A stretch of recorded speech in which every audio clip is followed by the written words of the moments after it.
Welcome back, one and all, to the Paladins Premier League. This Thursday action getting kicked off. My name's Dolson. Starting off the desk for you today, we've got ones of games for you, dozens of minutes of Premier League action for you today. Joining me on the desk for set number one of one is none other than Kresnik. Kresnik, huge long week last week. Yeah. Nice, concise week this week. Fun game, though. We got the Knights, we got Navi. Yeah, it should be a good matchup. I mean, definitely one that it's nice to be highlighted on its own, on its own little island here on this Thursday of PPL. Should be good. We have a couple stories back and forth. Zarini having played for both teams basically in the past. Yep. Also Vapor subbing in for Ricotta because of Ricotta's illness. So a couple things to pay attention to in this set, and I'm pretty hyped, honestly.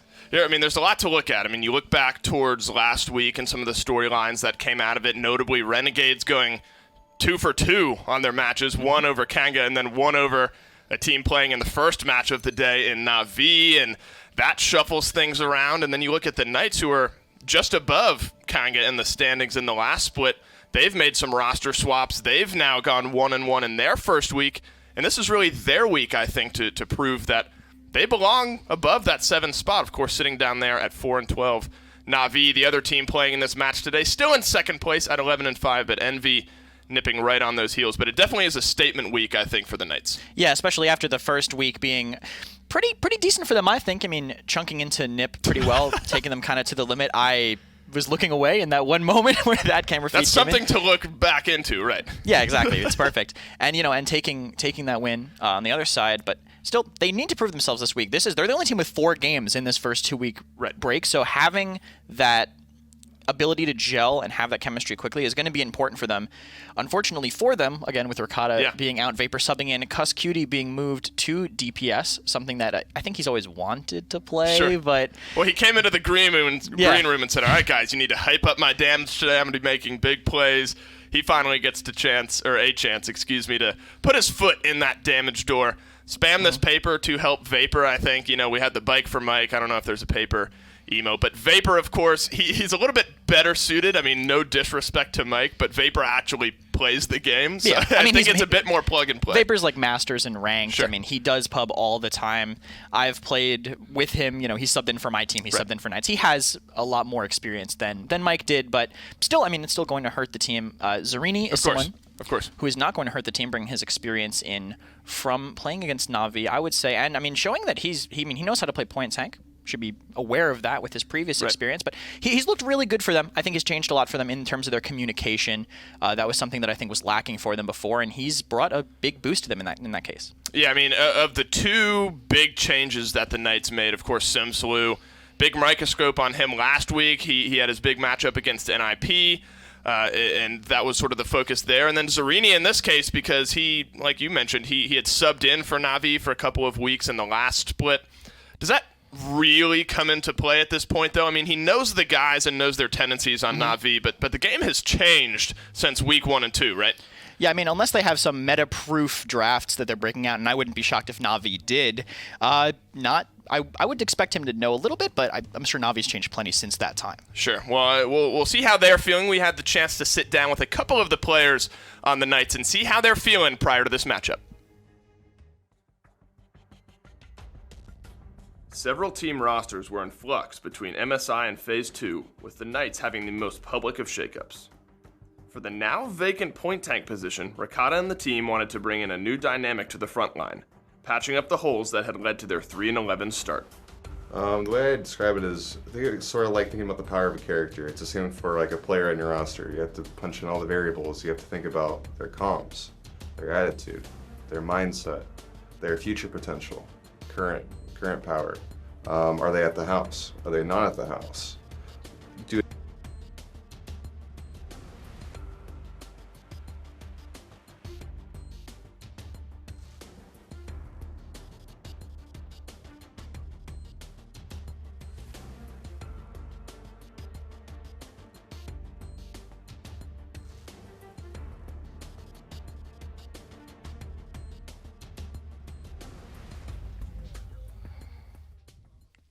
Sorry about that, guys. A little bit of audio cut out there in this interview, but the gist of what they were talking about, Kresnik, was largely that these changes, I think, are a net increase for the morale on this squad. And one of the questions I levied to you prior to jumping into that was how big of a difference does it make that Zerini, played with Na'Vi and all of that sort of stuff. And I think he felt sort of similarly to what you were saying, is that, he knows some of their tendencies. He got to hear some of their comms, but the game is so different that it's not as if he has like a skeleton key to beating Na'Vi now. Yeah, exactly. I don't think anyone has a skeleton key to beating Na'Vi. Maybe because his damage made knows it. it. I want him to see. It I want to might see him be. pull out that Andy. I mean, I think he used to have like a level 23, 24 Andy pre-experience change. But the benefit that Zerini will bring is less the experience that he had from Na'Vi and more just everybody on the team living in the house, him being pretty vocal in game. Just those changes are the biggest bumps to them. Sure.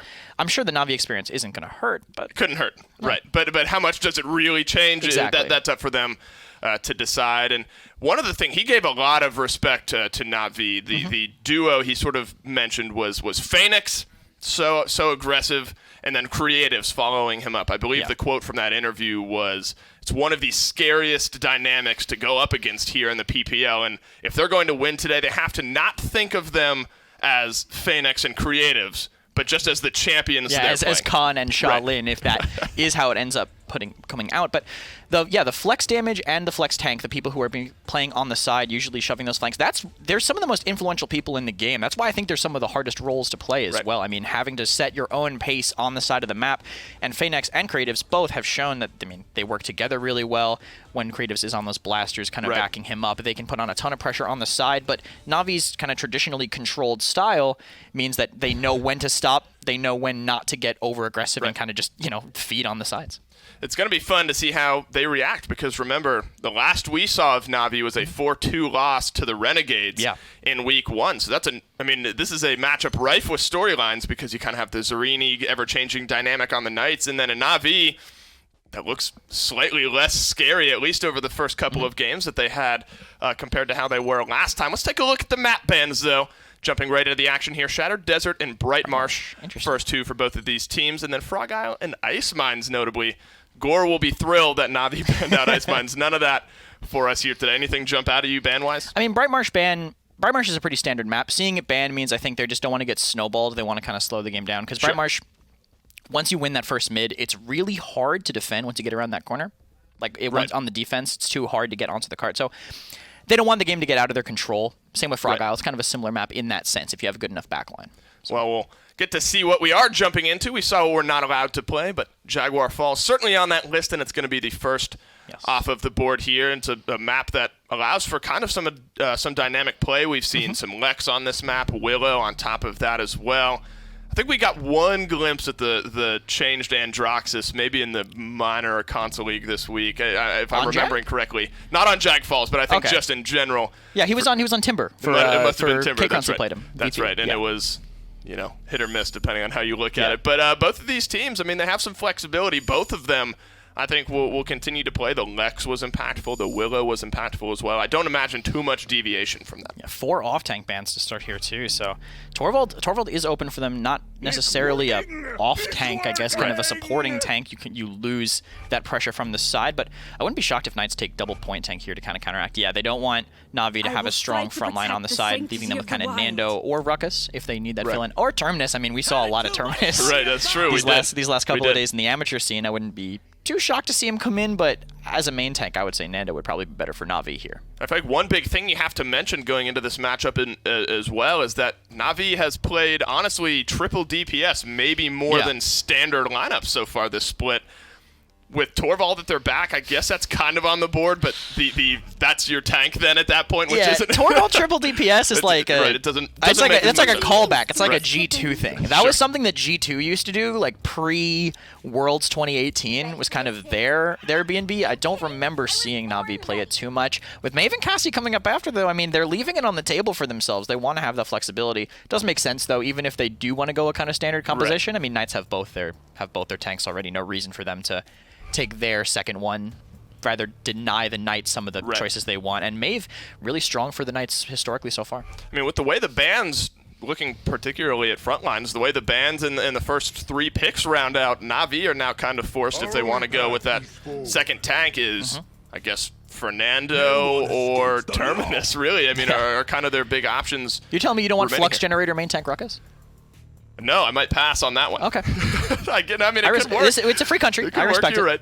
Absolutely. They might end up going triple DPS anyway. Creative's very potent on the Bomb King, and it looks like that's exactly what they're looking for. So this is an interesting. Normally, triple DPS is anchored by one very staying frontliner, and this time you have, Torvald. You don't really have a dedicated point tank. It's going to have to be a little aggressive with the BK and the Torv. The BK is kind of going to supplement that tank position, I guess, just by being pocketed so hard. It's going to fall off in the late game because of the Wrecker coming online, but a lot of it's going to come down to Maeve Cassie. How can they find those angles on the side without getting rushed? Because there's no off tank to lock that down, and this map isn't really that big for angles. I mean, they won't even have a lot of information when they start coming in unless they have really good coverage on the back. There's lots on the Knight side as well that needs to be looked at because, of course, to reiterate, you have Vapor, I believe, taking the healing spot from Cuss, who then has bumped over to the damage slot. So it's either going to be Lex or Willow for Cuss. Probably Lex in this case. You're not going to want to take Simsaloo off of his Flex Blaster position there. I mean, does that make a big difference in reality in this matchup? I mean, obviously, it's not Ricotta who's come out as one of the best direct damages in this league over the last 2 games. But, are they playing maybe even a little looser, a little scarier now almost because they're expecting to lose almost? I mean, yeah, a team with nothing to lose is the biggest team to fear, right? They're just going to do whatever. I still, you'd say Na'Vi would win just looking at it on paper, but this draft, I actually prefer Knights. I like their sustain, and I like their ability to deny they can actually get kills through the Torv shield with the Law on Lex. They have a lot of options. Well, Kresnik says early game maybe to Na'Vi, but the Knights have a pretty good draft on their side as well. We've talked the talk up here. Let's send it down to your casters for game 1. Welcome, guys. Thank you from the desk for actually passing that off to us. I'm here with my good friend, Gore Miser. Now, Gore, I do see there is a triple DPS comp on Na'Vi. It's something they like to run. But one thing I'm more excited for is I'm ready to see what Cuss can do on his damage. I've seen Cuss, I think, play some damage on his stream, but I've never seen him do it competitively. So it's going to be fun to see how that step comes up. And I'm going to mirror and echo what Kresnik said, where it's a team that has nothing to lose, which the Knights in this case are much that. Right. Are probably scarier than the Knights if they came in prepared for this overall. Not making role swaps, not having to have Vapor sub in. They can play without any nerves. Right, and honestly, on LAN and in some serious sets when it can affect standings, that's scary. That's really, really scary. Yeah, that's going to mean a lot in terms of what Na'Vi already knows from a composition that they would expect from this, from a team that's actually really trying. And then now you're going to have a situation where they just, you would Kresnik perfectly. They have nothing to lose right now. And so far, I mean, it's a very standard loadout. Hunted, 40% lifesteal against your target. It's going to try to keep him alive a little bit more. And he's actually going to be able to get first blood on top of it. That's a good way to start out for Cuss. Great, yeah. Very great way to start out for Cuss. Now they're down one individual. We're going to see Lex and Barrett come off around the side. They're going to try go for Torvald, trying to apply some pressure onto this back line right here. 24% on the point for Pittsburgh Knights, for PK. They're going to have to back off a little bit, taking a little bit too much damage, but they want to make sure they can get into position. But look at Lazy's health. It's incredibly low. He has no shielding going on for him. Cuss is playing this perfectly with the angle that he's going at it. He's going to get stunned out. They're going to take maybe a little bit more than he wanted to, but I mean, 69% Pittsburgh Knights are just controlling the objective. This is way more than I genuinely thought we were going to see out of them today. Yeah, we're seeing Cuss actually encounter a one-on-one. Well, really not a one-on-one, but a two-on-one. Creatives actually ends up going in the back line, diving for him, but Simsaloo gets lazy. Mutu gets Zarini. We have 2 down on the side of PK. Make that 3. We can get a 4th, and it will be Willow being the only one last alive. Simsaloo goes down the final 1, but with 99% on the point for PK, they have plenty of time to make it back. There are 2 things that stand out about that to me. And it's kind of unfortunate the audio, I believe, on the video with the interview didn't quite work out, because one of the things that we did have Zarini mentioning was the fact that it comes down to Phoenix and Creatives being very, very big for this team. Creatives specifically, getting rid of him like that where Cuss is able to get that kill is probably one of the best things you can do. He will change the Na'Vi roster with his performance. The Inflame actually goes through to make sure they can actually stay alive. They do get rid of Zarini and Vapor, but the rest of PK, they just want to go in. They want to fight. Cuss, G-Bunny, Simsaloo, all 3 managed to find a kill of their own, meaning 3 are down on the side of Na'Vi. The first point goes to them on Jaguar Falls. And the Knights being able to start pushing forward. They're going to get aggressive as soon as they can. And this is the problem. The only downside, or at least I guess in this matchup, the biggest downside, And they pointed it out on the desk. You have solo tank Torvald. He's not really known for his point presence, whereas you've got the two best point tanks in the game in Barrick and Inara on the other side. Like, to win this, Na'Vi have to play so absurdly aggressive, and they have to win every fight almost over the top, or else they have no control. Their control comes from the Torvald bubbles. Their control comes from creatives, and this being Bomb King's best map, right? They have to always win the fight. They can never slip up. Yeah, 2 ultimates are online. Really, it's only 1 in terms of aggression. The scout is there. They can use that in specific situations, but you would never use that really to go in. They do have the King Bomb, though. The ults for Inara and Lex are also online. There's a little bit of exchange happening here. Na'Vi right now is pushing into PK's base. They want to push him back as far as they possibly can to try and kill that timer, but we already see Cuss going around the backs trying to kill Phoenix. He does end up missing a couple shots, but he is really, really low. Cassie being forced to back off. With creatives going down, Cuss is going to have to back up. The Phoenix ends up picking him up, but Mutu does end up getting the kill. Wait, Mutu? Made a mistake. It's going to be Vapor. Vapor, yeah. Yeah, that's the Genos kills. Yeah. That's Either way. The one thing that stands out to me, and I feel bad because I know Cuss is going to watch this back and he's going to hear me say it, but I'm okay with it. And that is that I can't think of a better DPS to put him on than Lex with a Luminary Boost, where it's like, as long as you just hit them 3 times, they're going to die. If you get a headshot, you only need 2 shots. Like, you are not necessarily handed kills on a silver platter, but it set him up to be successful, to make this kind of transfer, because it's a little more, I guess, easy to pull off, but at the same time, it's very difficult to pull off against the movement that Na'Vi brings. But obviously, it's enough. Ooh, yeah, they already have 2 kills. Those 2 individuals are down, but Na'Vi has all of their ultimates up. 2, almost 3 on the side of PK. Mutu already in the back line, trying to see if he can get a kill. Can't really find it. Simsalou actually does end up killing him off. Torvald being forced to ult, trying to knock them off a point as hard as they can. Dead zone goes down, and Na'Vi's being forced pretty much all the way back into their spawn right now. Not being able to get the knockoff that he wanted, though, it's not going to be enough to get rid of. I mean, G-Bunny as well as Inara, Barrick and Inara standing on the objective still after that is, I think, your worst case scenario. The Knights, and what I will call a surprise turn of events to me, are up 2-0.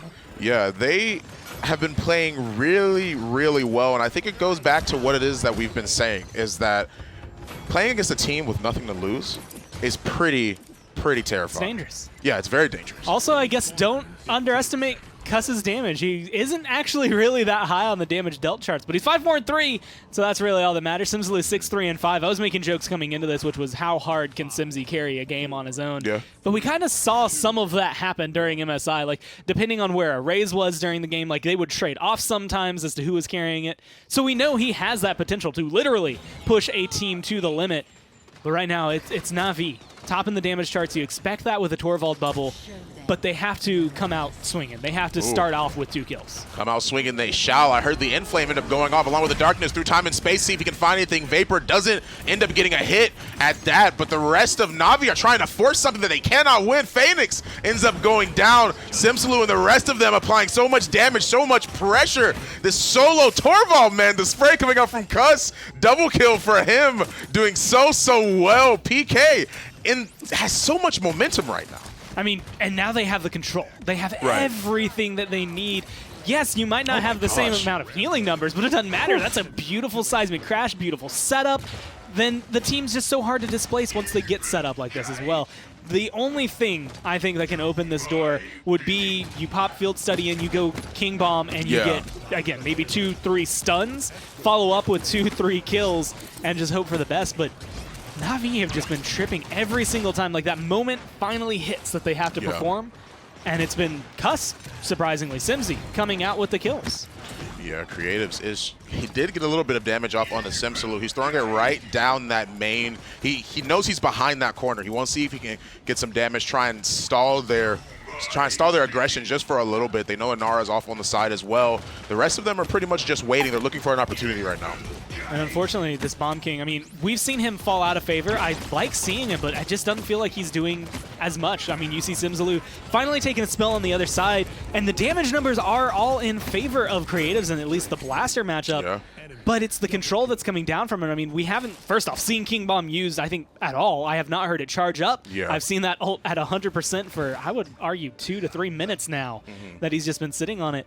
And it just feels like Creatives, even though this is, again, a signature champion for him on one of the best maps for Bomb King with one of the best damage amps he could have behind him in the field study, it's just not hitting the check marks. It's not doing what they need to win the game. Yeah, I mean, Na'Vi struggling a little bit to find their mark. Simsalou actually does end up using this. Oh, Mutu all the way in the sky between him and Phoenix. They do bring down Simsalou, but Spunky goes down as well thanks to G-Bunny. Cuz finds a kill onto Phoenix. Creative's being forced to back off, but he gets picked off just at the last possible second. Nice wall coming out from Anara to try and net that kill against Lazy, and they do find it.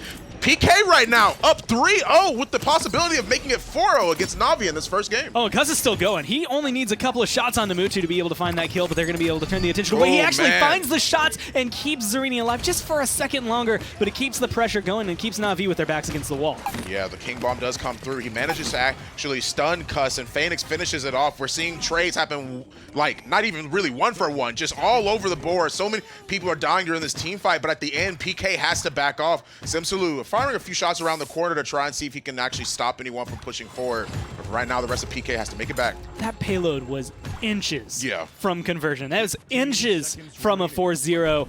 It's that King Bomb, like, as much as I didn't like him sitting on it for so long, I mean, already at 55%, showing you how fast it charges back, at least showcasing what you can do, but there's going to be a seismic crash. They're starting it off. They want to close this game out. Oh, man, through time and space, seismic crash to stun Lazy, through time and space to kill him. Mutu and Creative finds kills of their own, but Simsalou flies right up into the sky. He's trying to get off as much damage as he can, finds Mutu. The rest of PK are flooding the point now, the Inflame, to try and give him some time, but it's not going to be enough, and PK do net that first game. So there's so many things that are going through my mind right now, which I'm assuming is the exact same way the Knights feel. Not only was it 4-0, which is baffling considering the scenario and the situation right now, that was Navi's map. They chose Jag Falls, and granted, as we've seen, especially through Split 1, through MSI, anything can really happen on a lot of these standard maps because these teams have played it so many times. It's one of the most common maps and one of the oldest maps in Paladins.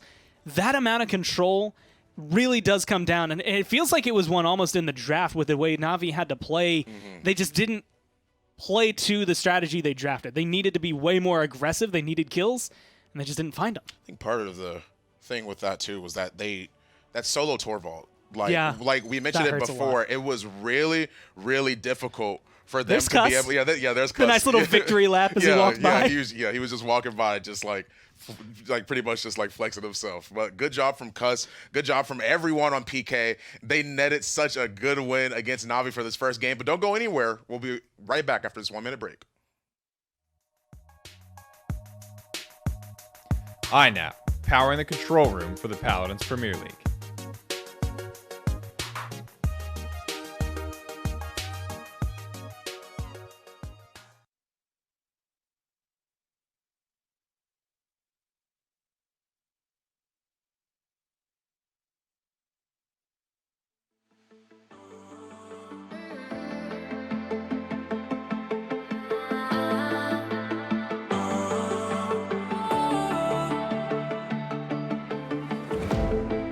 Last night we had something. Tonight I'll be guessing, but I don't really have a case.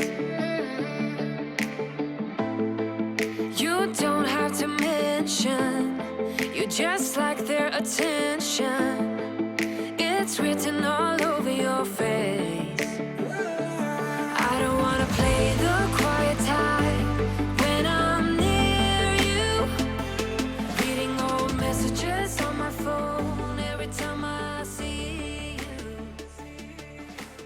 Tell me, is this part of it? Game one. Not as expected at all. Yeah. I mean, I did not expect that whatsoever. Maybe a few points for the Knights, but not a 4-0 win. I mean, that was convincing. We'll get to jump in the stats in a second, but I think towards the end of that, Vapor was on a double-digit streak. I mean, Yeah.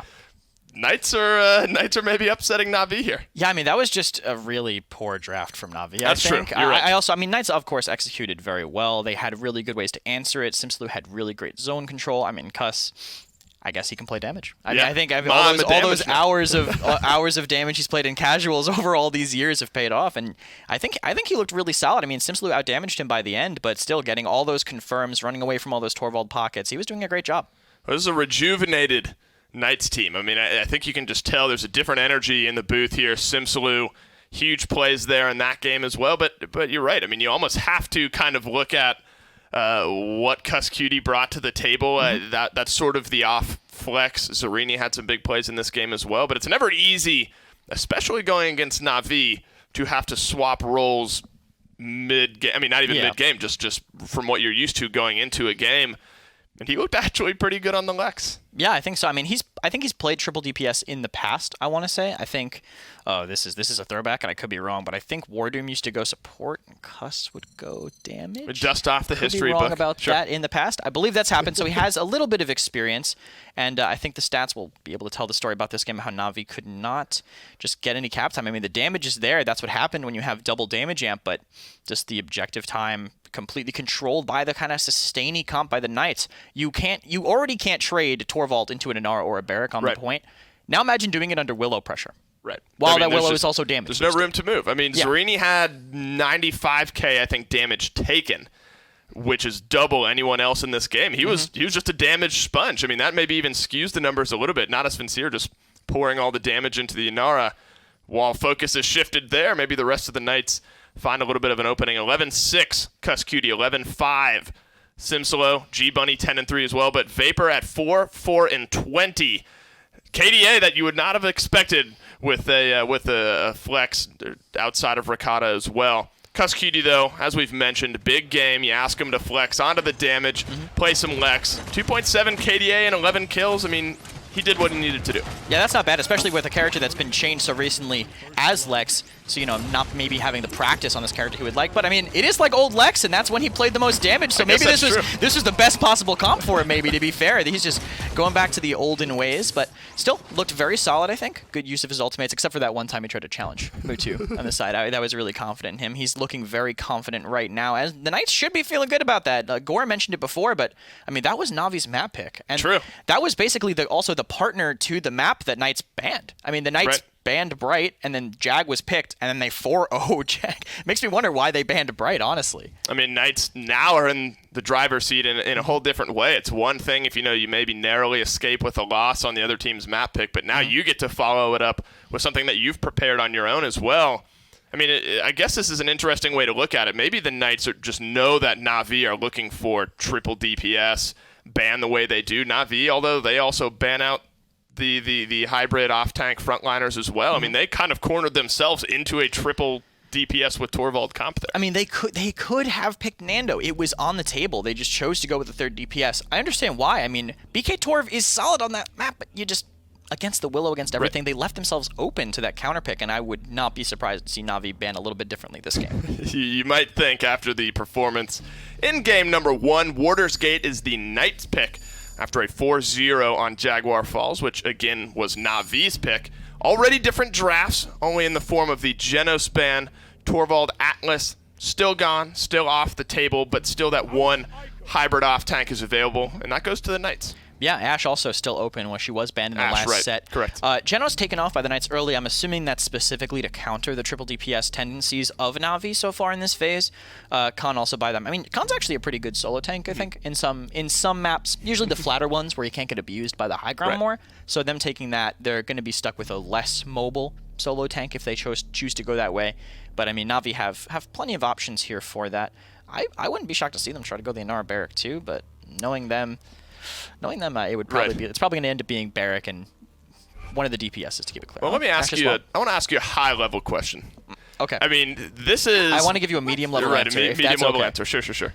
I mean, stick in the realm of certainty because I mean that's when you don't overextend too much. But this is out of the first 3 games we've seen Na'Vi play, they have heavily gone triple DPS. Yeah. And this is just one game into this set, but this is the weakest maybe we've seen Na'Vi in a long time. I mean, there were conversations of them maybe even being the best team in this league. Is there any correlation between them trying too hard on triple DPS, going too much for it, and them maybe having a weaker start to the split? I definitely think they're forcing it more than they need to, but part of it is since the record carries over and they're already, unless they really just absolutely fall off and stop practicing this stuff, they're most likely going to auto-qualify into Worlds. Right. So them practicing this now, they can practice on a big stage against these teams. It's an opportunity that the bottom teams don't really get. They still have to fight for seeding, wanting to play against maybe some lower tier teams in the World's qualifier. So they're kind of playing with that room, but just as a look for the team, as their mental game, I think they really should stick to their guns, and it looks like they're going back to Inara Ashe, a decently a comp with a lot of flexibility. Inara, fantastic point tank. Ashe, very good at closing gaps, and picking up Cassie too to kind of deny the counter to the Ashe and the Ashe and the Inara. And putting Lazy back somewhere where he's the most comfortable. I mean, he is. You don't make the big flashy plays so much when you're just kind of chilling on the point with Inara, but Lazy has the tendency to do that sometimes. Lots of good damage, lots of good flick shots. So I think Na'Vi, much better rounded first 4 picks here on their side. On the Knights side, though, you look at Khan, who has hovering around a 60-something% win rate. What is he? He's no longer a damage. He's a tank now. Okay. I guess that Ruckus is locked in. So, right, I would assume that the Ruckus is now locked in for him. So Cuss Cutie, he's got a Swiss Army knife of a player. Apparently, he can heal, he can damage, and this time around, it looks like he's gonna have to tank. Yeah, I mean, he has experience on tank too, going into G2. What hasn't he done? I mean, no, he actually played a season on it. I swear. Right. No, when they picked up Vex for a bit, he did move to that off tank role, and I mean, pulling that out here, his versatility, his flexibility is being shown. Na'Vi ending up with a really solid standard draft, though. Willow's going to be good at denying those heals for the point tanks if they want to get that sustained, but is that enough to unseat triple frontline? Knights have to win in the early game. They have 3 shield tanks. I mean, Ruckus, Khan, Barrack all fall off with Wrecker. I mean, we mentioned it before. Like, if they lose the first fights, it's going to be so much harder for the end game, just like it was with Na'Vi. I mean, this is an important game for Na'Vi. If this goes convincingly in the way of the Knights as well, this whole set just does not start off the way I don't think that Na'Vi were expecting coming into today. Game 1, 4-0 for the Knights, and this is their map pick heading down to Warder's Gate for Game 2. Game 2 for the both of them. I'm excited to see what PK is actually going to bring out with this triple front line. Last time Na'Vi went triple damage, now we've got triple front line we're seeing right now. All I can think is that, if Cuss can be cloned, he could make his own team. I mean, if he does really well as frontline, does really okay as DPS, really well on that Lex, I'll give him credit. And he's a phenomenal support. Maybe he just needs 5 hymns on the team and he becomes one of the best in the world. It's going to be interesting. I actually was wondering if it was going to be the Ruckus, but no, he's going to be on the Storm of Bullets Khan. Okay. And that, honestly, I think that toes the right line. It's just enough DPS and just enough tank that he'll be able to come through. But this is, again, a very interesting one to echo of what Kresnik was saying. Shields are very big for this roster, and as Wrecker gets built up, this Cassie more than likely going to demolish people. Cuss and Simsulu already in the back line. They went all the way there. He messed up the levitate just a little bit off the side. Willow being solo already. She does get killed by G-Bunny. Simsulu goes down as a trade, though. 36% on the point for Na'Vi. So far, just trading that 1 for 1. I would argue maybe a little bit more worthwhile for the Knights. Right now, it's working out a lot more for Na'Vi just because they have the point presence a little stronger. No pressure from really like Barrack contesting, trying to stop her.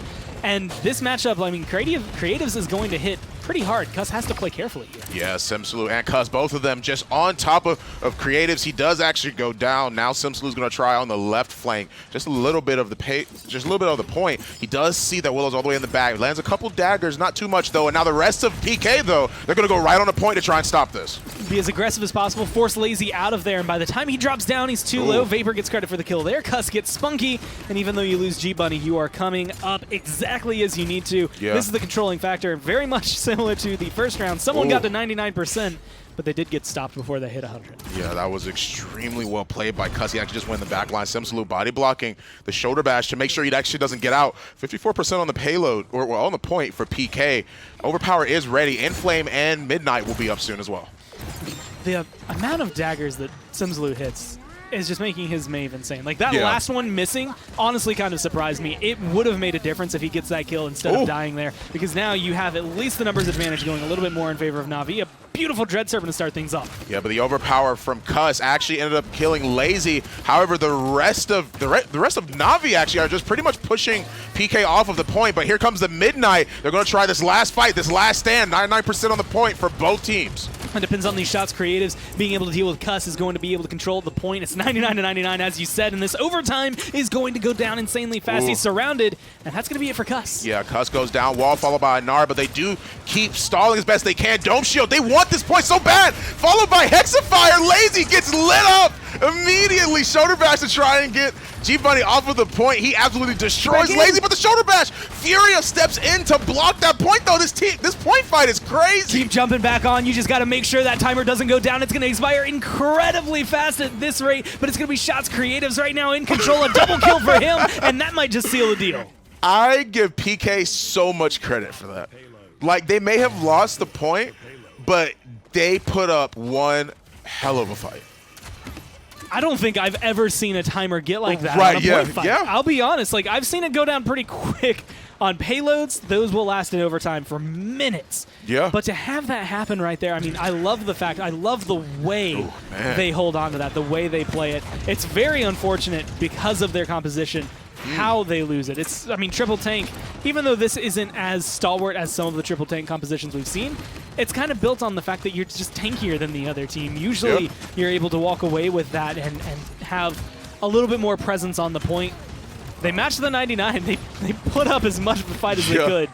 Lazy goes down thanks to Simsaloo, but already 2 members of PK are already dead. They're about to be respawning, but Simsaloo's trying to see if he can get at least any more daggers, just a little bit more damage to just build up that Midnight. He does end up getting an Inflame, Overpower Midnight. All of them are online. Coming around the corner, though. Creatives getting kills. Like, this is the thing. Watching as Na'Vi, even though they are maybe losing one person here or there, like Phoenix going down there, it's not stopped their payload push too much. I mean, a minute left, and they're coming around one of the toughest corners now, but with the Knights already pushed back, means it should be pretty smooth sailing up to around where Cuss is standing right now. Like, once it opens up out into the base, then they'll hit a couple of snags, but Creatives has been on point. Like, not only is he top damage, but I mean, the kills that he's been putting out, 9, 3, and 5, this guy has been a driving factor for Na'Vi right now. Yeah, Creatives, he is getting so many good shots. So good. The big game damage coming out from him. He does find a kill. Phoenix finds one of his own as well, but not before Cuss can take down Lazy. The rest of them on PK, though, have to back off. They're in a bad spot. Big game damage, a little bit too much. Double kill for Creatives. Now Fury's going to try and stall, but it doesn't matter. Spunky picks it up with Creatives doing most of the damage there, and I don't think they'll be able to stall this out. It's one of those things. You always think a big game when it comes down to tanks. You're going to see that right here as the shots just rip through G-Bunny. But it does work on people like Maeve as well. The Knights are throwing body after body to try and stall this out, but there's too many knockbacks, too much control on Na'Vi to really hope that one person's going to be able to hold it out. Yeah, they actually struggled a little bit there. You brought up a really good point about how they kept getting picks, but it wasn't stopping the payload push. Like, the picks they were getting were good because they were forcing Na'Vi to back up just a little bit, but they weren't picks that were stopping the payload. Like, they weren't like priority picks, like super hard picks to keep them from pushing that in.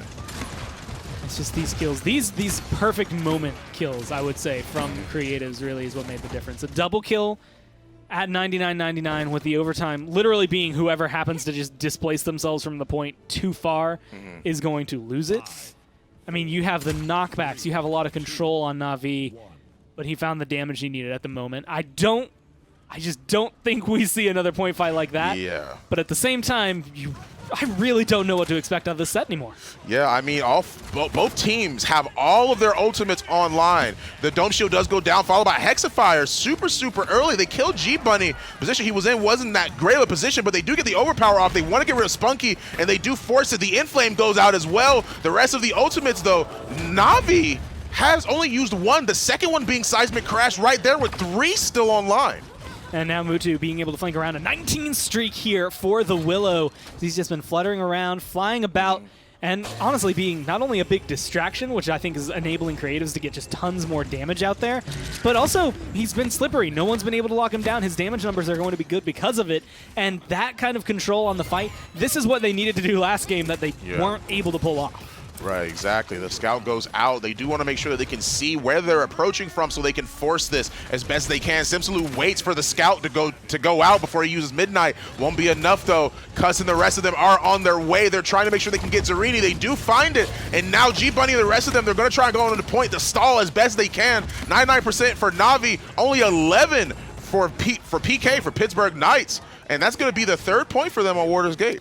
I mean, if you're going to lose map 1 and it's your map 4-0, the best thing you can do the next game is 4-0 them. beat them on their map 4-0 and just leave us all up in the air as to what's going to be going on. 24 streak burning there for the Willow right now. 13 here for Phoenix. And that's going to be a really good dash, but it's going to be an even better assert. Dominant's not going to find the stun, but keeps him on the map. Yeah, it's going to force him to use that ultimate. Phoenix does not want to go down. Not here, not now, with 2 minutes left on the clock. Simslu finds a kill of his own, but 2, make that 3 for Na'Vi are just getting so many kills now towards the end. It's so hard for them to actually fight back. PK trying their best to stall it out. With 1:45 left, Na'Vi's been cleaning this one up real quick. Mutu just does not care that he should be dying in a lot of these engagements, or at any moment, at any time, he should be taken down. The 29 streak, like, we have seen some very high burning streaks. 90% of the time they're on supports. Those are impressive because you're staying alive for so long, but this is impressive because the amount of scenarios that he should not be walking away from right now. There's going to be an overpower, but that's only going to stall a little bit.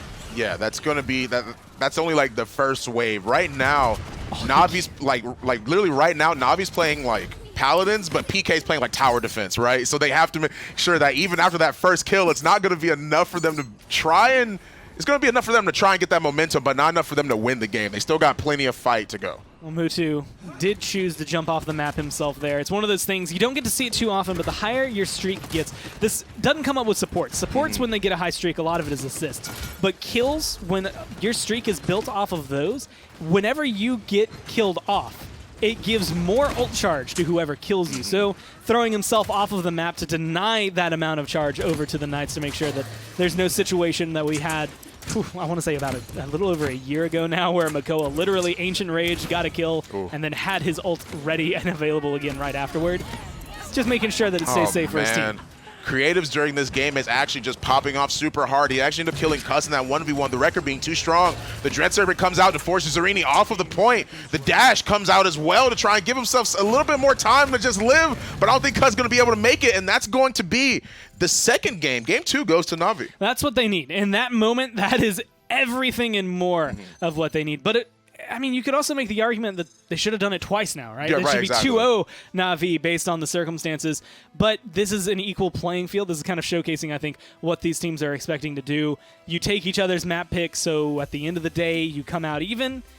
And you have to wonder if this is going to be the Na'Vi. I mean, not playing triple DPS, which has been something big they've been doing the last week and a half, I guess. Going back to the tried and true, showing why they're really good at just playing like a standard composition. If they keep that up, they will probably continue on a tear. But if they keep trying out the triple DPS, we could be in for a long one. It's really, really going to be a struggle for Na'Vi if they decide to go back to that triple DPS composition. But don't go anywhere yet. We're going to cut right to a quick break.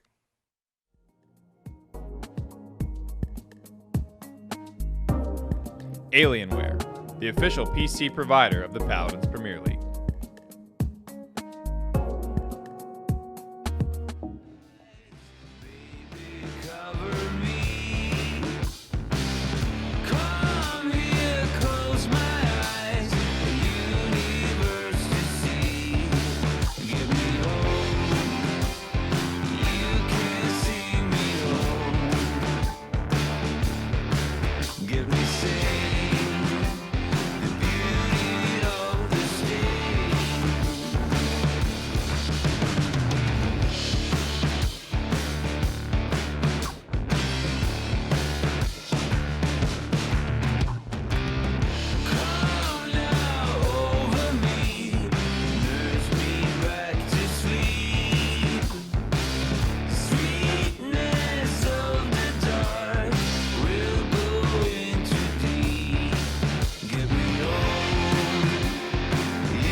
Welcome back, guys. Game 2 just as fast as game number 1, but in the opposite direction. Na'Vi backs against the wall, able to slash out, find themselves a 4-0 win on Warder's Gate. The big storyline here, I think, Kresnik, is you bring in a triple tank composition, which looks good on paper for the Knights, but I'm sure the stats will tell the tale of a Creatives who had a great game.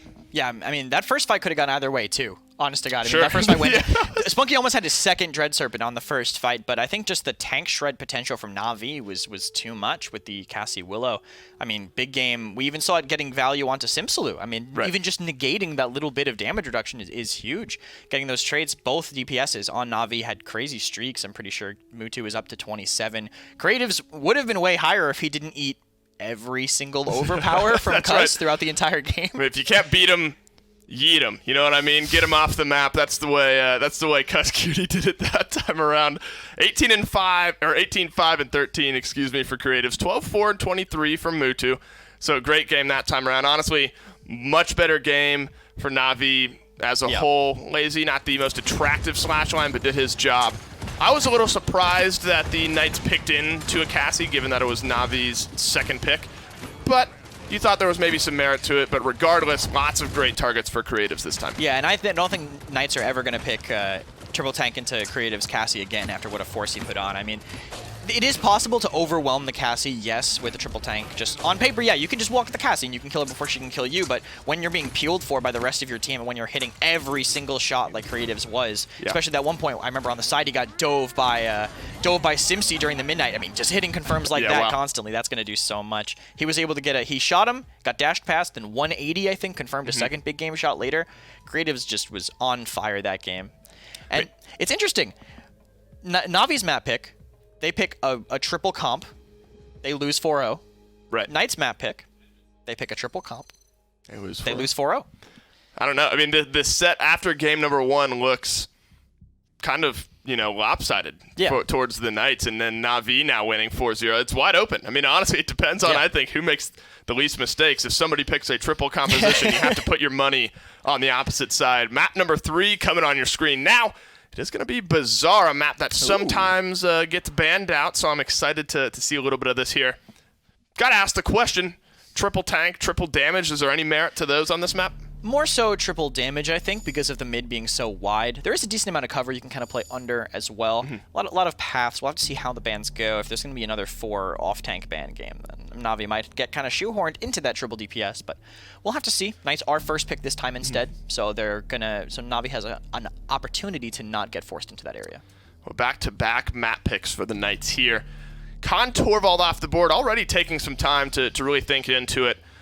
Con, available last game. Cuss Cutie, he was damaged first game. He was off tank in the triple DPS composition in the last game. It is going to be all tank frontline or off tank bans this time around, so that puts a little bit of a premium on someone like an Ashe, a Nara, Barrack as well. Na'Vi may opt to go that direction. We've only seen Barrack once. It wasn't Nara Barrack were the follow-up picks in game number 1 for the Knights. So maybe Na'Vi does something similar. I mean, Knights have a strong tank, though, now, as opposed to where True. Na'Vi took Torv, and then Knights like, well, the That's only true. 2 really good tanks left are in our Barrack, so even if we get stuck with double point, that's still fine. Barrack off tank is okay. A little less that way for Na'Vi, because Knights still do have Ashe. If they take both, they can still end up with a Nando Ashe, 2 really strong tank ultimates, and they have that off tank to put on pressure. Na'Vi, I'm going to guess they're just going to take a decent mid-range DPS, because I think they are at a premium on this map, and a point tank, yep. Barrack Cassie. As I said, Barrack, really solid, really good poke damage on this map. I think he can kite around that statue in the middle, and taking Cassie with Barrack is good, because now if they take a Nara, you have the big game counter to a Nara Ashe. And that's kind of what they leaned into last time around. Ashe Cassie were Na'Vi's first 2 picks, but Barrack Cassie this time around. And you're right. I mean, that shields them from some of maybe what the Knights want to bring out here. Ashe, that shield, as the game goes on, a little bit less effective up against the Cassie, and feed the hot hand. Creatives had a great game last game, hitting all of his shots. When you got a player on that sort of a momentum roll, just give him more. Give him more. Give him the opportunity to perform again. Na'Vi looking to do very similar already, getting into bank time here for both teams, both thinking very carefully about the direction they want to take their drafts. Yeah, and let's see, Ashe is really solid for crossing distance on this map, but I'm not sure. Creatives is going to have to stay on fire to make the Cassie work as effectively on this map, because it's so wide again. Like, if you have a Leon, if you have a Victor, you're going to be hitting those easy confirms because it's all hit scan. But with Cassie, I mean, you have to be able to hit those cross-map shots to make it effective. Knight's kind of playing into Na'Vi's hands, though, with the Inara Genos, I think. That's about the tank line that Na'Vi would expect. I'm assuming, again, why they picked Cassie that early. And Genos, to sustain them, they might have to get a second support later if they want to play the slow fights. If they have to play slow fights, They're going to want maybe like a DPS Grover or something to give supplemental healing. I know that's something that is pretty decent on this map. I mean, it's so wide, the axe is getting that distance. It's so much burst. And if you look as well on top of that point, if you look at the draft from map number 1 where the Knights won, they went Inara, Barrack, Genos, Lex, Willow. This time it's Ashe, Inara, Genos. Could they go Lex, Willow again? Is there anything to that on this map? I think it depends on what hit scan Na'Vi takes. If they take Maeve, I mean, that's a little more inconsistent countering, but I mean, if Creatives is going to hit all the shots he was on Simsulu last game, you might still be afraid of doing a single Fae Flight. But any vertical champs are solid on this map. Those gates you can't go through on the ground, you can go straight over with any vertical champion, so Willow does have her merits there. I wouldn't be too surprised to see Knights kind of end up in the same vein, especially since it ended up with a 4-0 for the map 1. It's a very solid point to bring up. Not only kind of backdooring some team fights, but backdooring the game in general. It's kind of an outside opportunity that doesn't happen too often. Notably, Random Noob had a backdoor, I believe, on Bizarre at some point this season. Maybe it was Eevee or Maeve, but you're right, that little bit of mobility there towards the end, that last roundabout push, you know, on the defending end, you know where that offensive team is going to be pushing from. If you can maybe have a sneaky flank around the backside, flip the fight around, something that, again, maybe is an outside opportunity, but something that has to be considered. Looking like Eevee here for Simsulu, and we have seen Ferocity Grover on Bizarre. I always finger guns at the like screen every time I make a good call, but no one ever gets to see it. Right. Like with Victor the first round. But yeah, Victor, DPS Grover again to supplement the sustain. They're going to need it because these fights might not be over too quickly.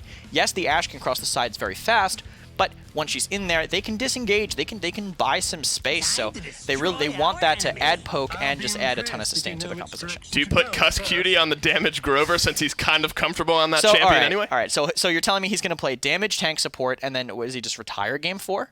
I get that's literally all he's not done at this point. He's done everything at that point, right?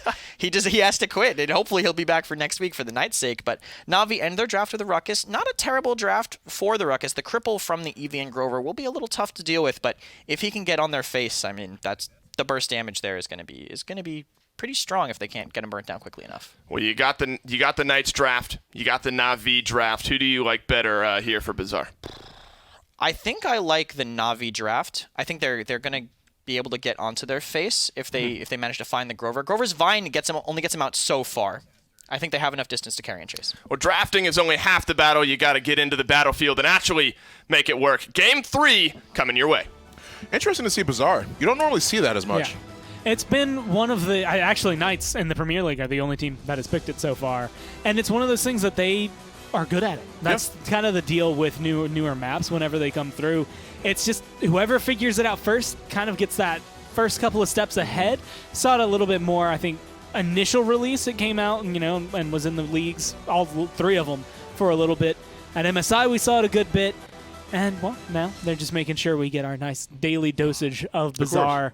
And I'm really interested. So it's Deep Roots instead of Ferocity, which I think is okay. Either one I would argue could work here. And I'm really happy. I was really stressed out because I was like, there's no way Cuss is going to try to flex onto an Eevee, right? Like, that would be maybe a little bit too much to ask for something.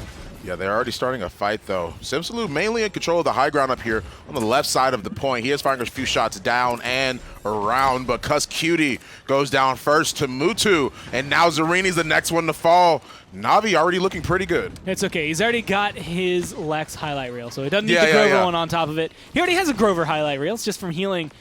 But as of right now, it's not going, I think, quite the way they planned. Yeah. And that's one of those things, Ferocity on this map is pretty interesting. For the same reason, I mean, when you go back to MSI, Na'Vi picked Kinessa on this map, where there's some really good long line of sight angles you can hold, but they don't have as much control. Deep Roots is really solid to help try and control the Maeve, but it's definitely not working, I think, the way they intended it to. Definitely not. Phoenix and Lazy going a little bit too hard. They do get the kill on a Zarini, but 2 of their members are already down. They tried to dive to make sure they went on that Inara, tried to focus her, but it's a little bit too late now. Simsulu with 2 kills. He might end up getting the triple here. Nice shot coming out from him. Spunky goes down. Now the last one left is going to be this Barrack.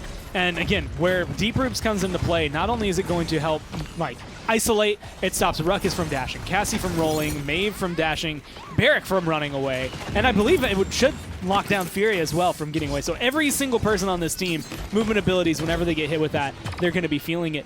But Cuss isn't setting it up for himself. Yeah. He is putting them out as bait for Simsulu. He's not trying to capture Simsulu. He's just making sure he's well fed. And as of right now, this EV is doing what they want it to. They're trying to dive the Genos. They want to make sure that he doesn't die, though. The rest of PK doing so well, peeling for him. The Inflame went out as well. They want to try and win this fight, but it's a little bit too late. Not only that, but Phoenix goes down as well.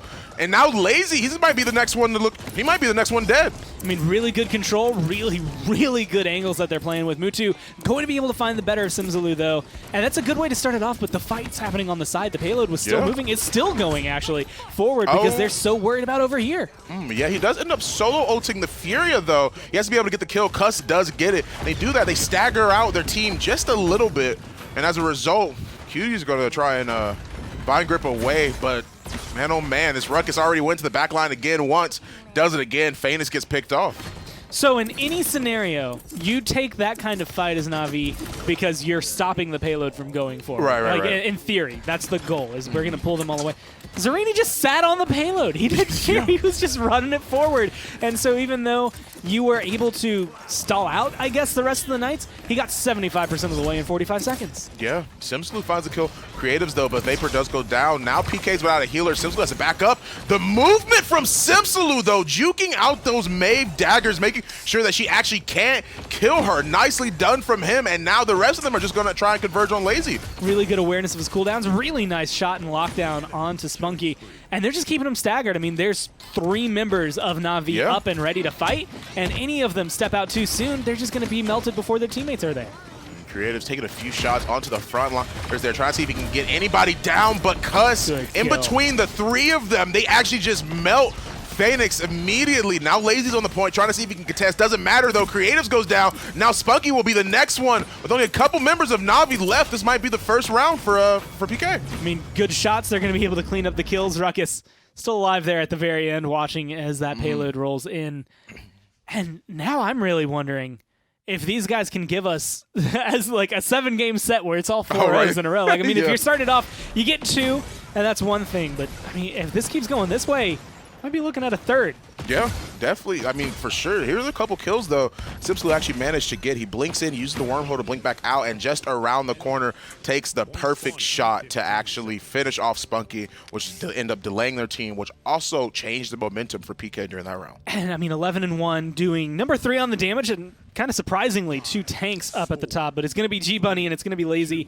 So not, I guess, as surprising when you think of what impact they're having on the champions they're playing. But what you're seeing out of it is control coming from the off tank or from an aggressive barrack, and then a little bit more just being put on top here by the EV because Simsalou, I mean, EV's second nature for him, but his movement is so fluid. He knows the cooldown so well that moments like this, he doesn't worry about.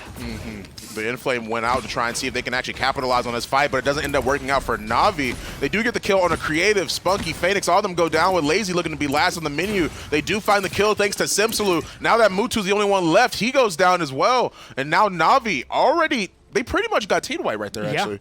I mean, it was just control. I mean, it's, again, really good target prioritization. I don't know what fight Na'Vi is focused on, but it seems just scatterbrained. I feel like I keep looking at this, like, you see Knights coming into it, and they are coordinated. They might be separated, but they're coordinated. Na'Vi just feels separated. Like, they're not quite sure what they're trying to do. I mean, Phoenix there, you get a kill, but there was no backup, there was no follow-up, there was no team play.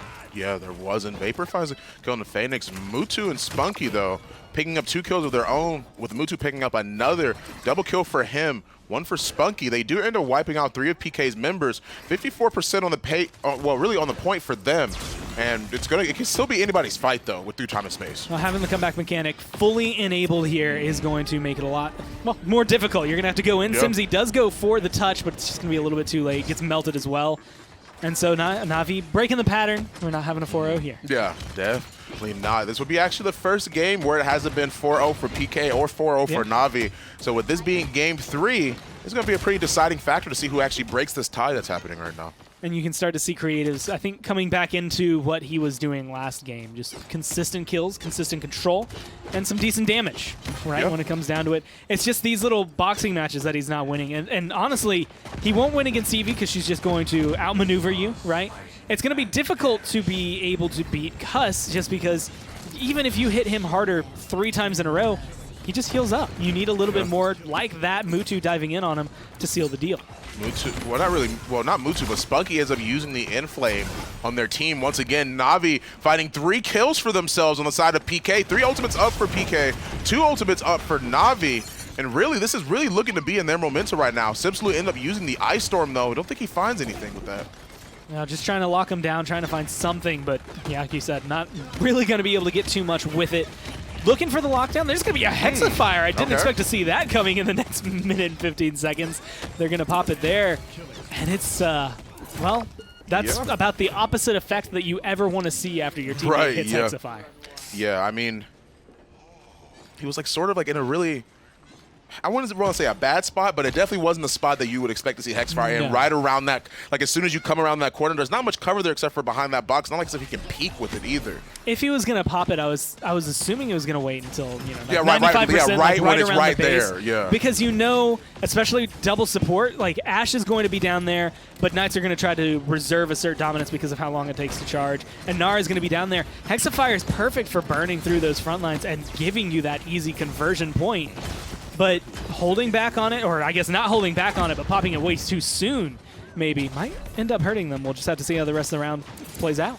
Yeah, seems to be the case, though. Simsaloo, he's trying to look for an opening, an opportunity. You saw him soar and blink around the point and just in general to try and see if he can get anything. The wall goes up, though, to stop the dome shield, but they're just going to – I see Creatives rolling right around behind, tries to get a kill on Zarina. He does find it, Cuss being the next one to fall. Now Creatives is looking to make sure that the rest of the team can actually push this in, and they will. 2-2 on Bazaar.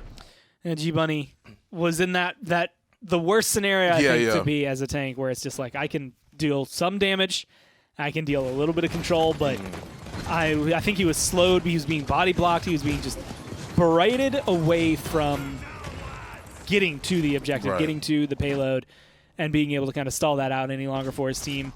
And after going, what, I believe 11-1 this time, going to be going 5-3 for the second round for Simsaloo, so still a very solid round, but you can definitely see and feel the difference in the impact coming from him, whereas Creatives coming into the damage that he needs to be doing as Cassie Mutu, getting the kills that he needs to as Maeve to keep it locked up for Na'Vi here. And with 2-2, we're tied.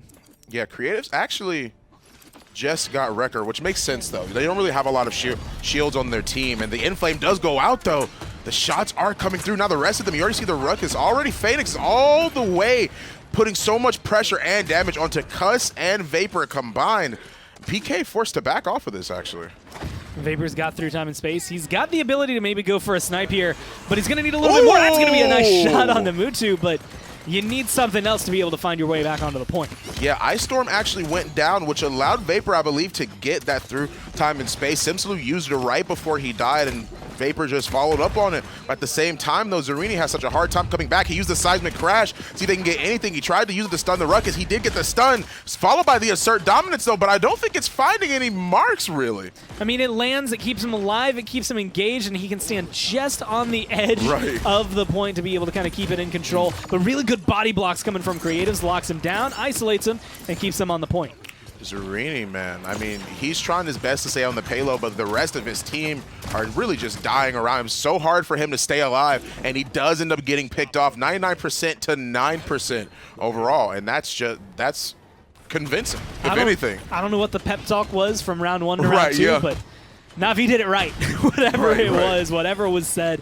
And it's just those moments where, you know, sometimes things get out of hand. This kind of composition does feel like it can take over a little bit earlier. And once Cauterize has come online for Na'Vi, which at this point they have, it shuts down Genos pretty hard in terms of his healing output, and it shuts down Grover pretty hard. So the double healing, the we're just going to live longer than you aspect starts to disappear as time goes on. You have to rely on how much damage is Simsy doing, what can they do when it comes down to adding these axes into the mix, and is it going to be enough to burn down 2 tanks, try to trace a Maeve out of the air, and stop Creatives? Like, you have to get 4 out of 5 members almost every time from Na'Vi to stop them from being successful. I don't actually see the ferocity coming into play a lot. I mean, that's sorry, not the ferocity. The deep roots. Deep roots, yeah. I don't actually see that coming into play as much as I would with Ferocity. You made that point like earlier on in the match. I don't see it really holding its ground right now. It definitely felt like it was hitting early on and Right, yeah. again, enabling a lot of these potential setup kills for Simsy. But you'll notice, I mean, he was, what, 16-5, I believe, at the start of the Yeah. round. Now 16-7. He's not been able to find a kill. Cuss hasn't really been able to tick on too much. Their damage is starting to fall off and trail away. It is, you know, those setups and the way Na'Vi are playing around it. They're not keeping full long lines of sight with this Grover. Whenever they see him, Right, they keep yeah. peeking for their damage, and it's just kind of shut down the strategy.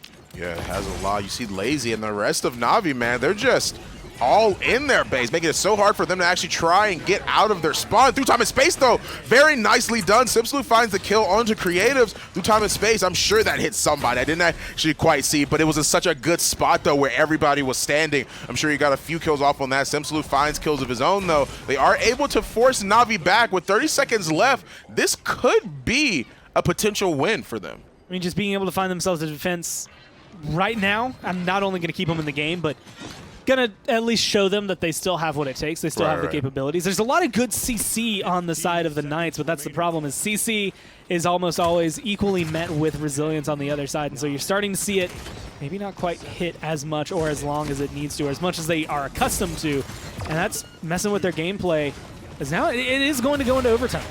Dome Shield followed by Hexafire, 2 ultimates online, but thank God for the wall from Zerini. He actually just blocks it and stands directly behind it. The axe coming out from Cuss actually does find the kill on the Phoenix. Cuss finds not only him, but Creative, Simslu finding Lazy, Mutu being the last one left on that point. And now that they're at 3-3, having used both Hexafire and Dome Shield, that's going to mean a lot coming into this final Yeah, that round. was an all-in final ult drop there for Na'Vi.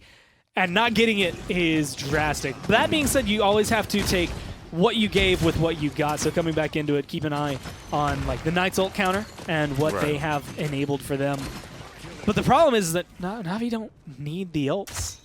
They have Creatives performing insanely in terms of damage. They have Mutu getting and cleaning up any of the kills Creatives hasn't been able to scoop up himself. Yeah. And you're going to have Whirlwind, but heavily negated by the 2, 3, 4 cauterized threes there on the other side. You're going to have, you know, the deep roots, the void grip, heavily negated by the resilience 2s that you're going to be looking for the target. That resilience 1 there for Creatives. Like the guys you need to kill and want to put the most in on are the least affected by everything they have on the Knights. Right, exactly. Yeah, Creative's already taking these shots. Said G-Bunny, he had to force down to put the shield, but now that Creatives is actually pushing in, he took a little bit too much damage himself, and that's going to be huge coming into this fight. And a couple of good shots right here could potentially swing things in their favor. Depends on that kill on the Phoenix. Simslu starting things off has always been a good sign for the Knights.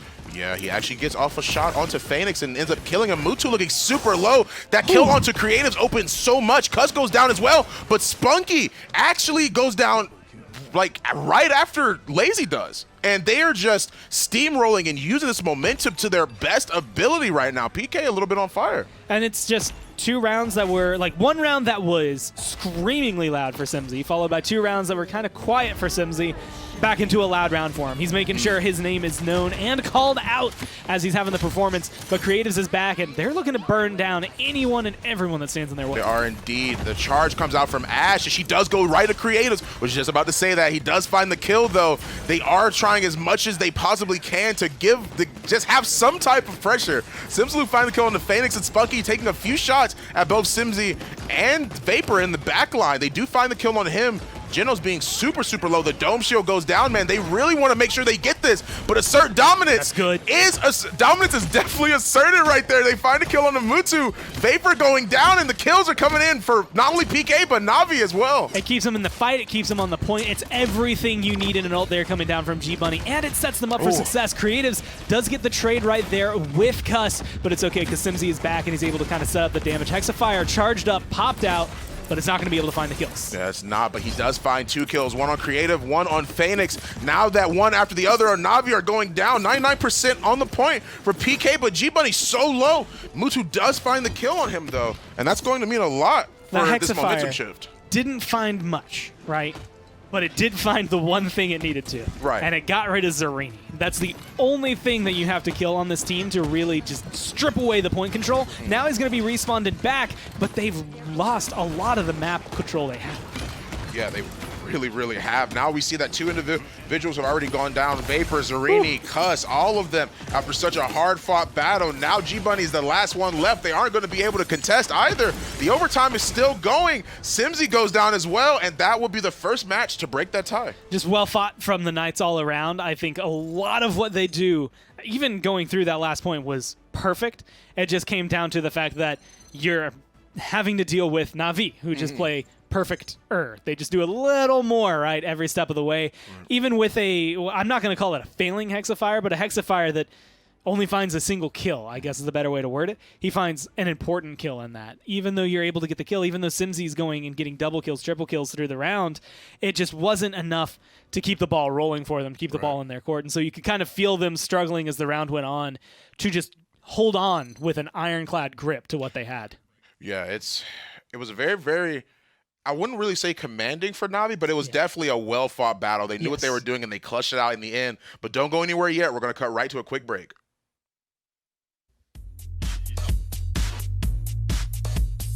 The Paladins Premier League is brought to you by Evil Mojo, developers of Paladins.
Well, there's got to be something with Bizarre in Game 7s because we get another one here.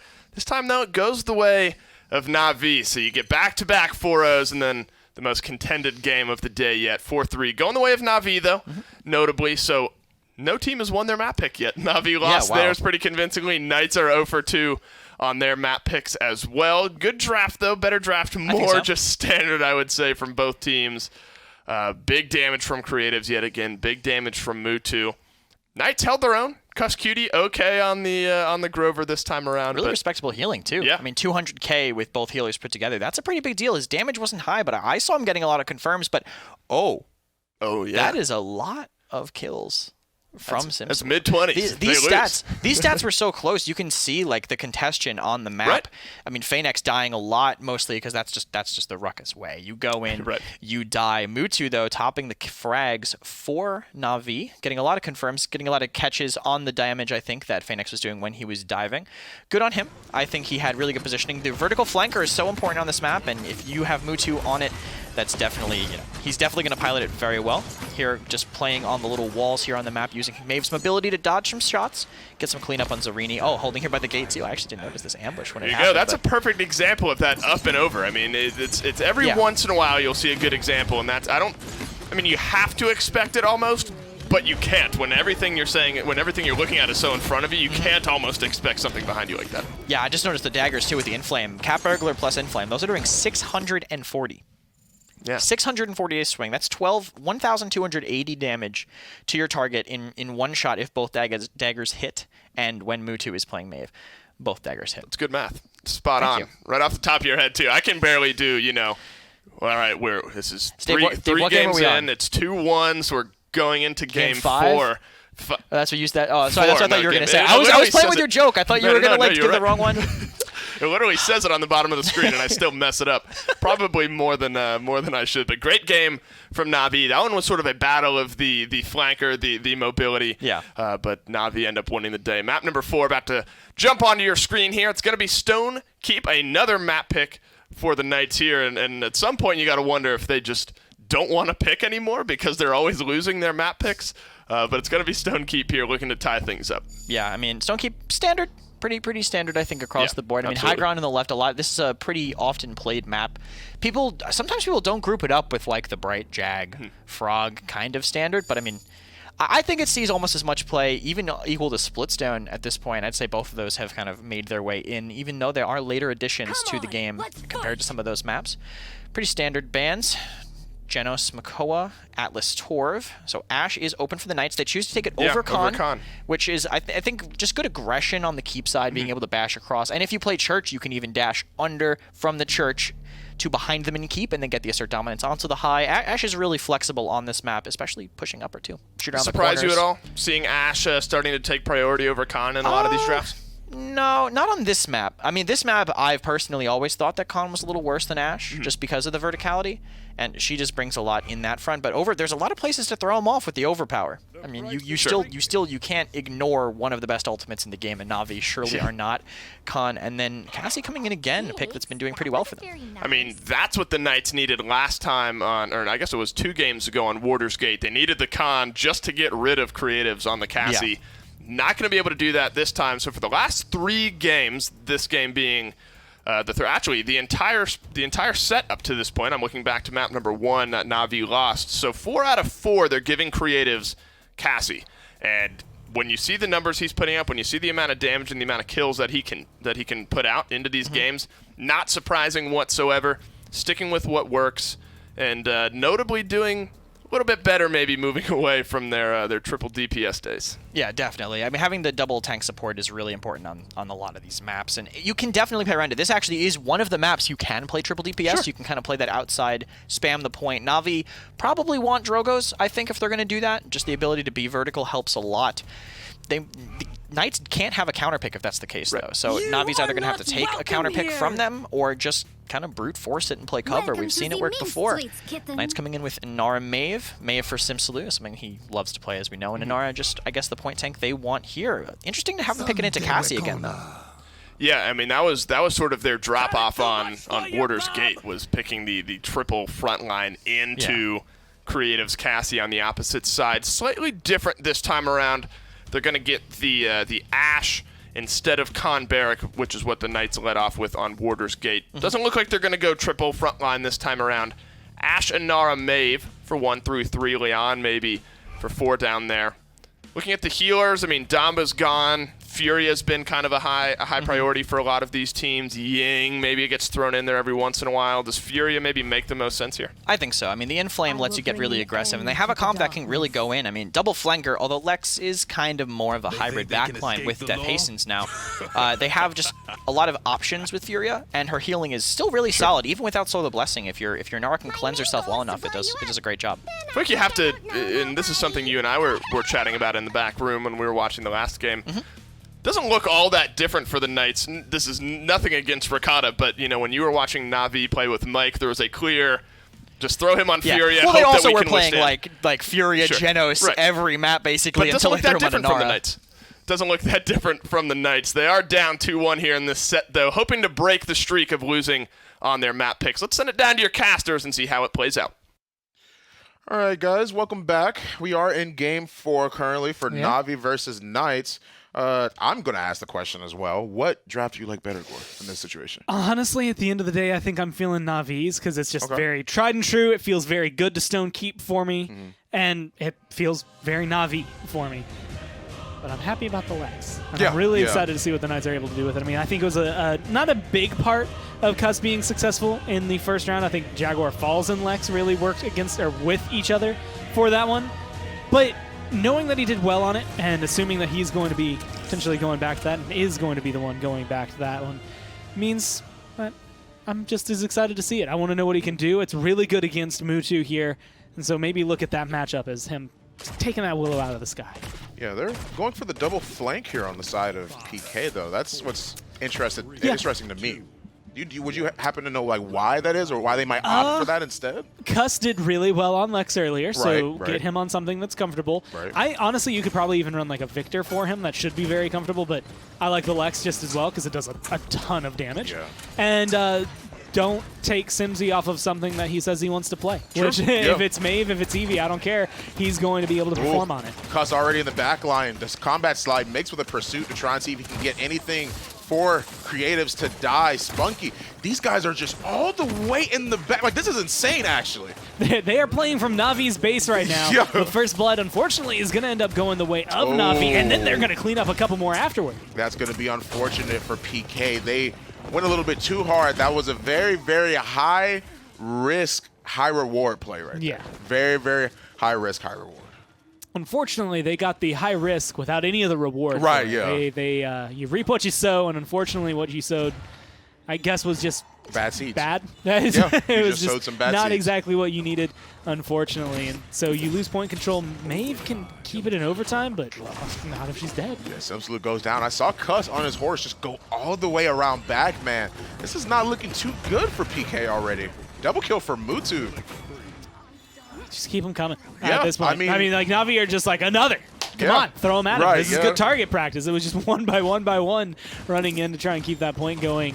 I like where Cuss's mind was at going into Yeah. that as well. Like, I'm going to stay mounted, go all the way around, try to come up behind him, and just pincer. We've seen a lot of teams Yeah. do it, and we've seen them do it successfully. And with Lex, it's going to be just enough damage to be able to do so.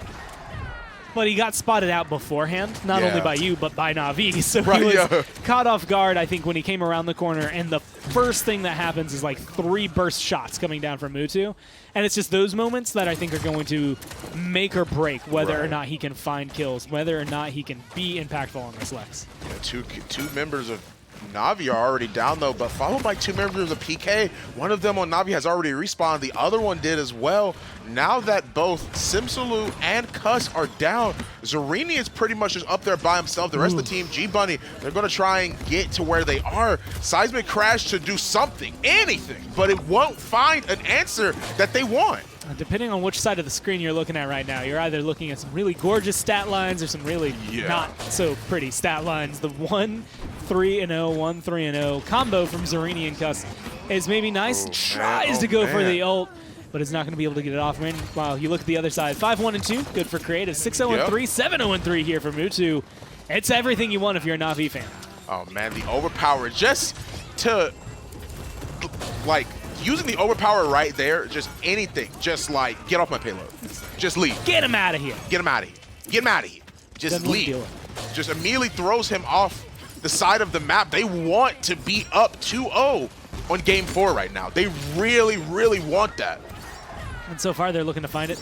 Midnight's still available here for the Knights if they want to be able to throw that out. If they really have to, unfortunately, they're going to have to deal with the Fae Flight on the other side. You might be able to cut off the vision, but he knows where he needs to shoot, and it's going to be around that payload, and it's moving in. Oh, man. Mutu with a triple kill, dude. The quadra kill. He won't be able to find the Pinza in time before it actually transitions to the next round.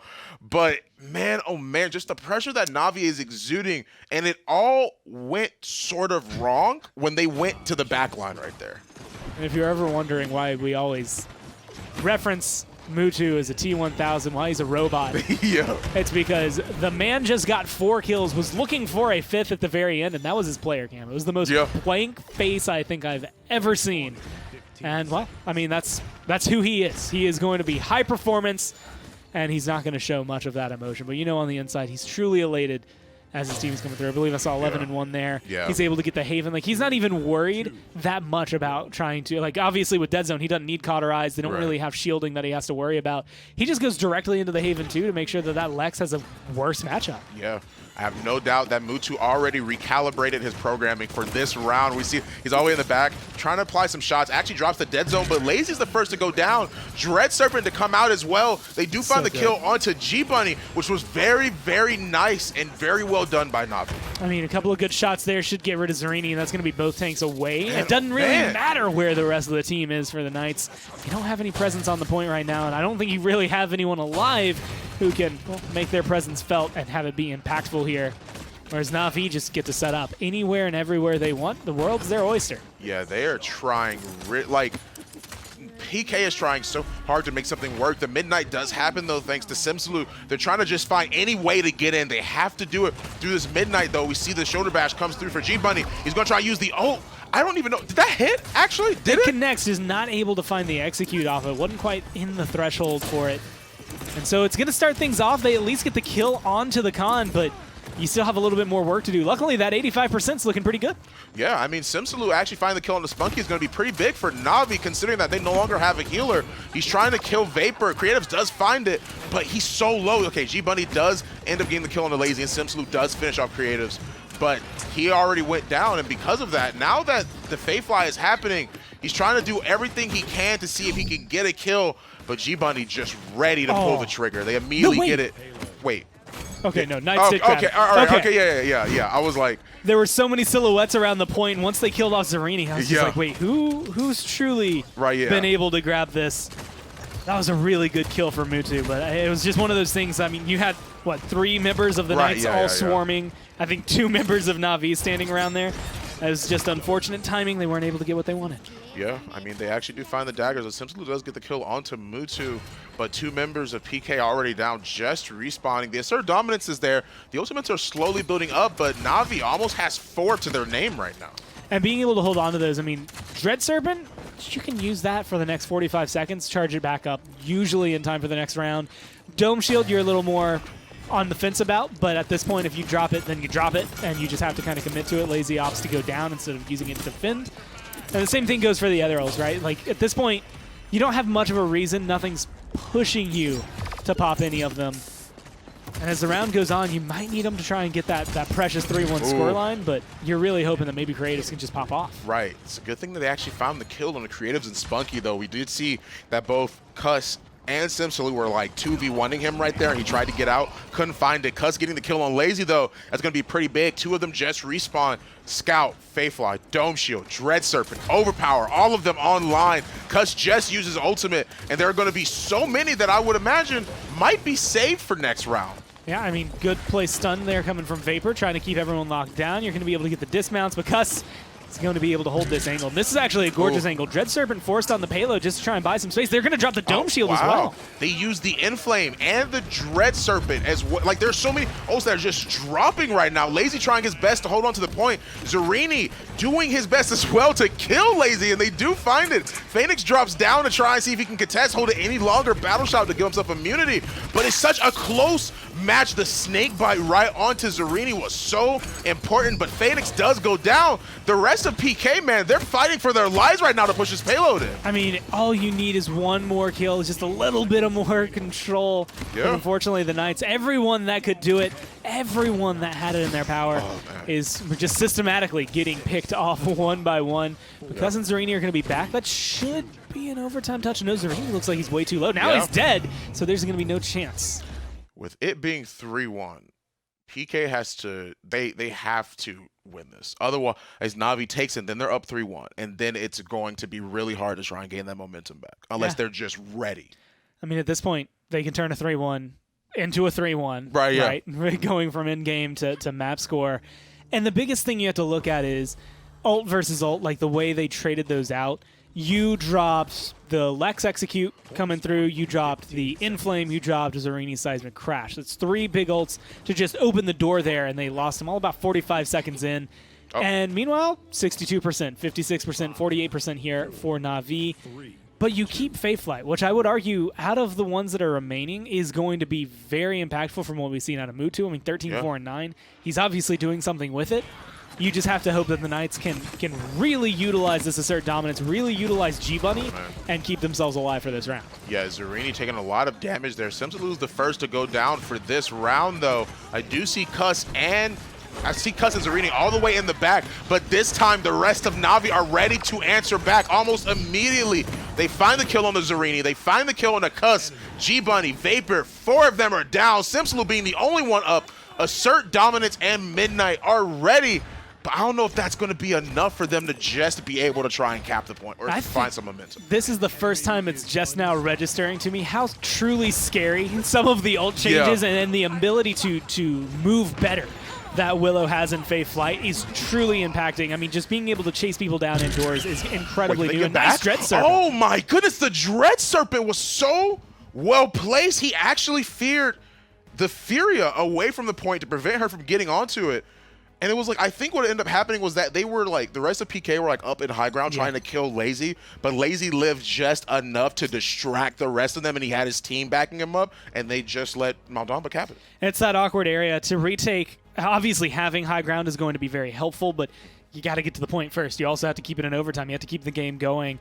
And when you have the ults that Na'Vi had in their arsenal, I mean, Dread Serpent, it was the saving grace, but soon enough they're going to have overpower charged up. Like, if you can't send one person there and hope for it. But, hey, Spunky making the read that he needs to make, throws out the Dread Serpent and just stops them from getting anywhere nearby. Yeah, I mean, I think I knew when it was over was when I heard the assert dominance, and I didn't see Ash come right onto the point. She just ended up dropping it to see if they can get anything started. It wasn't enough. And now that Navi's up 3-1, that's going to mean a lot for – that's just going to mean a lot for them in general. They have such a heavy momentum now.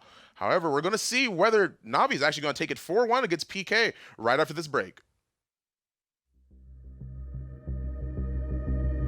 Skillshot, the official production partner of the Paladins Premier League.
Thanks for sticking around, guys. Game 4, I can do math, goes the way of Na'Vi. Yet again, Pittsburgh Knights 0 for 3 on their map picks here today. Now Na'Vi up 3-1 in the set, one game away from taking it. And it's only gotten more convincing, I would say, that, you know, the 2 4-0s to start off, and now we've had a 4-3, now down to a 4-1. What looked like a day where the Knights could compete has suddenly started to become a day where it looks like Na'Vi are maybe just going to run away with it. Yeah, I think Na'Vi just woke up a little bit. The players on Knights, they started strong again with nothing to lose, but I think maybe after that first game, they started thinking like, we have a shot, and then the nerves pick in with all these backup players. Still, I don't think anyone is terribly underperforming. I think Na'Vi are really just firing on all cylinders. I mean, that's hard in the sense that you lose. I mean, all this mixing and matching, but I would say maybe a blanket statement that Ricotta is probably a better direct damage dealer than Cuscutie is. So, I mean, if nothing else, there's a net decrease in a couple of departments. Cuss has held his own. He had a couple highlight plays on Lex in game number 1, bit tough this time around at 5, 11, and 7. Mutu, another good game. Creatives on the Cassie continues his tear through this one.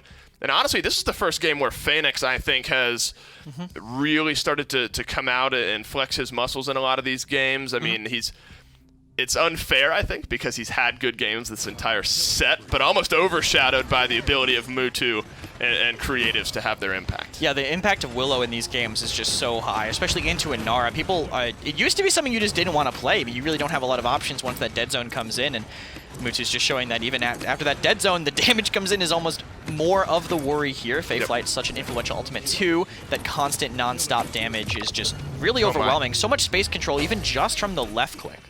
Yeah, I mean, you're going to have a hard time, I think, winning a game when you have a player like Mutu on a newly revitalized champion like Willow. And honestly, that last kill feed kind of explains how these last 3 games have gone for Na'Vi, in that it's Creatives Mutu, combining both for all 4 of the kills that happened in that fight.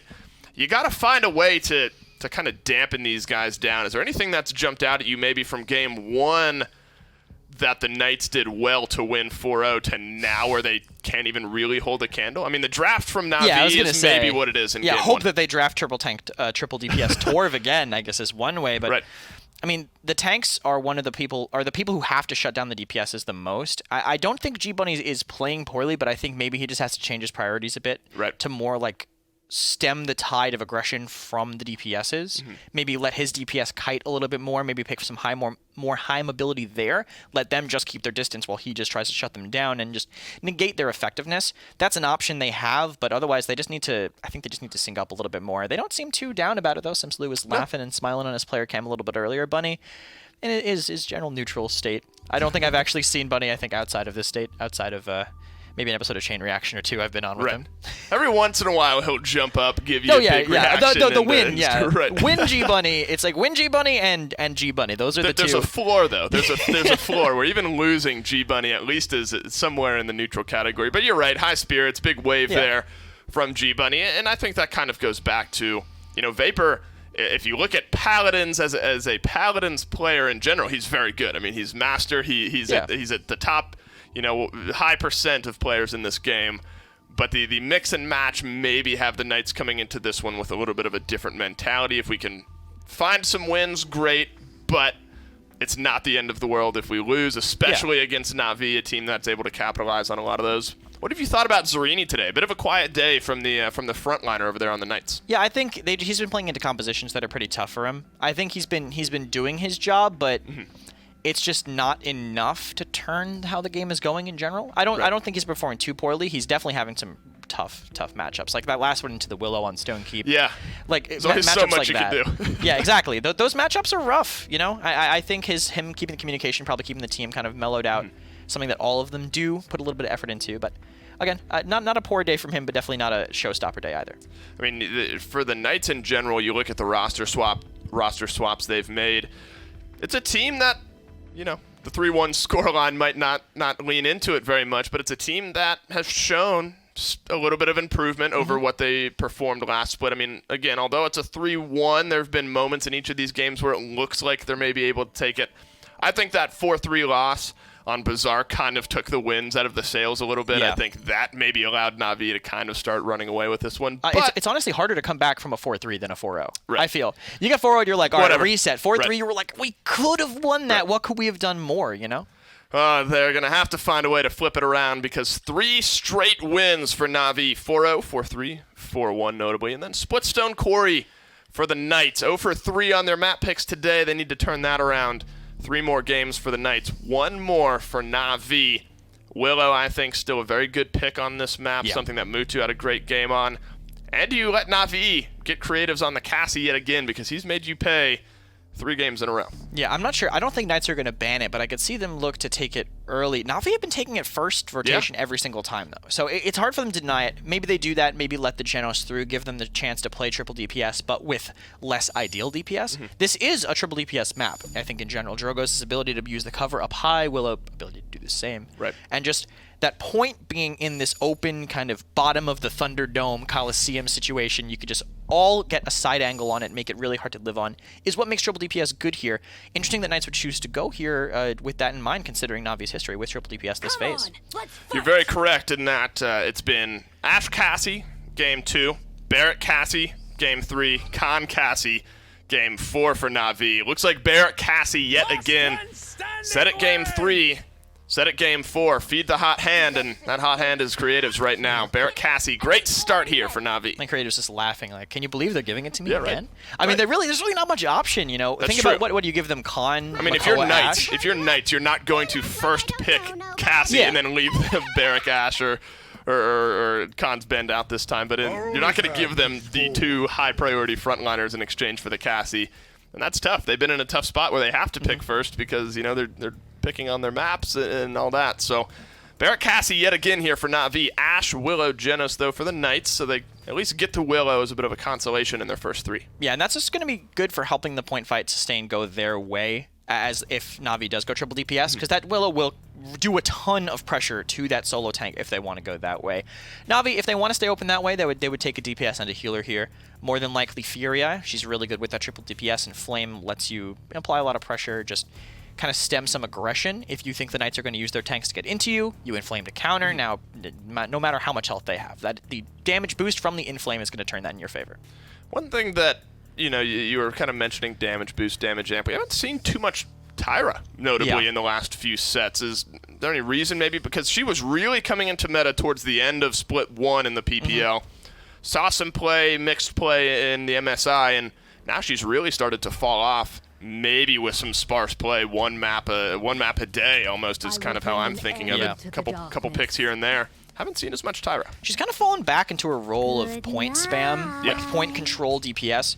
Her ability to give that damage amp is so massive to your team, and there's definitely times you can use it, but she's so easy to get dove. Everyone's picking Ashe nowadays. Now Lex and Willow are two kind of aggressive champions that can bully her. Just the shift in meta, it made it a lot harder for her. You'd rather have like a Victor or a Vivian who have more confirmed medium to long range damage. Less so long range for the Vivian, of course. Sure. Well, if nothing else, it keeps things interesting. The shifting meta, even week after week, so fun to look.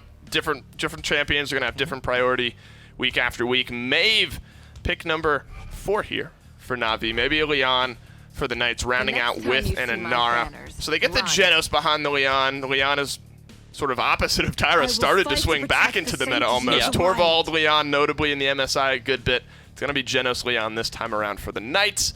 Strong 5 for them. Yeah, and Na'Vi, their 3-4 were about what I said. It was DPS healer. They wanted to keep themselves open to triple. Knights going with the Nara again, which is kind of interesting to me because it really hasn't been paying off too well for them into the Cassie.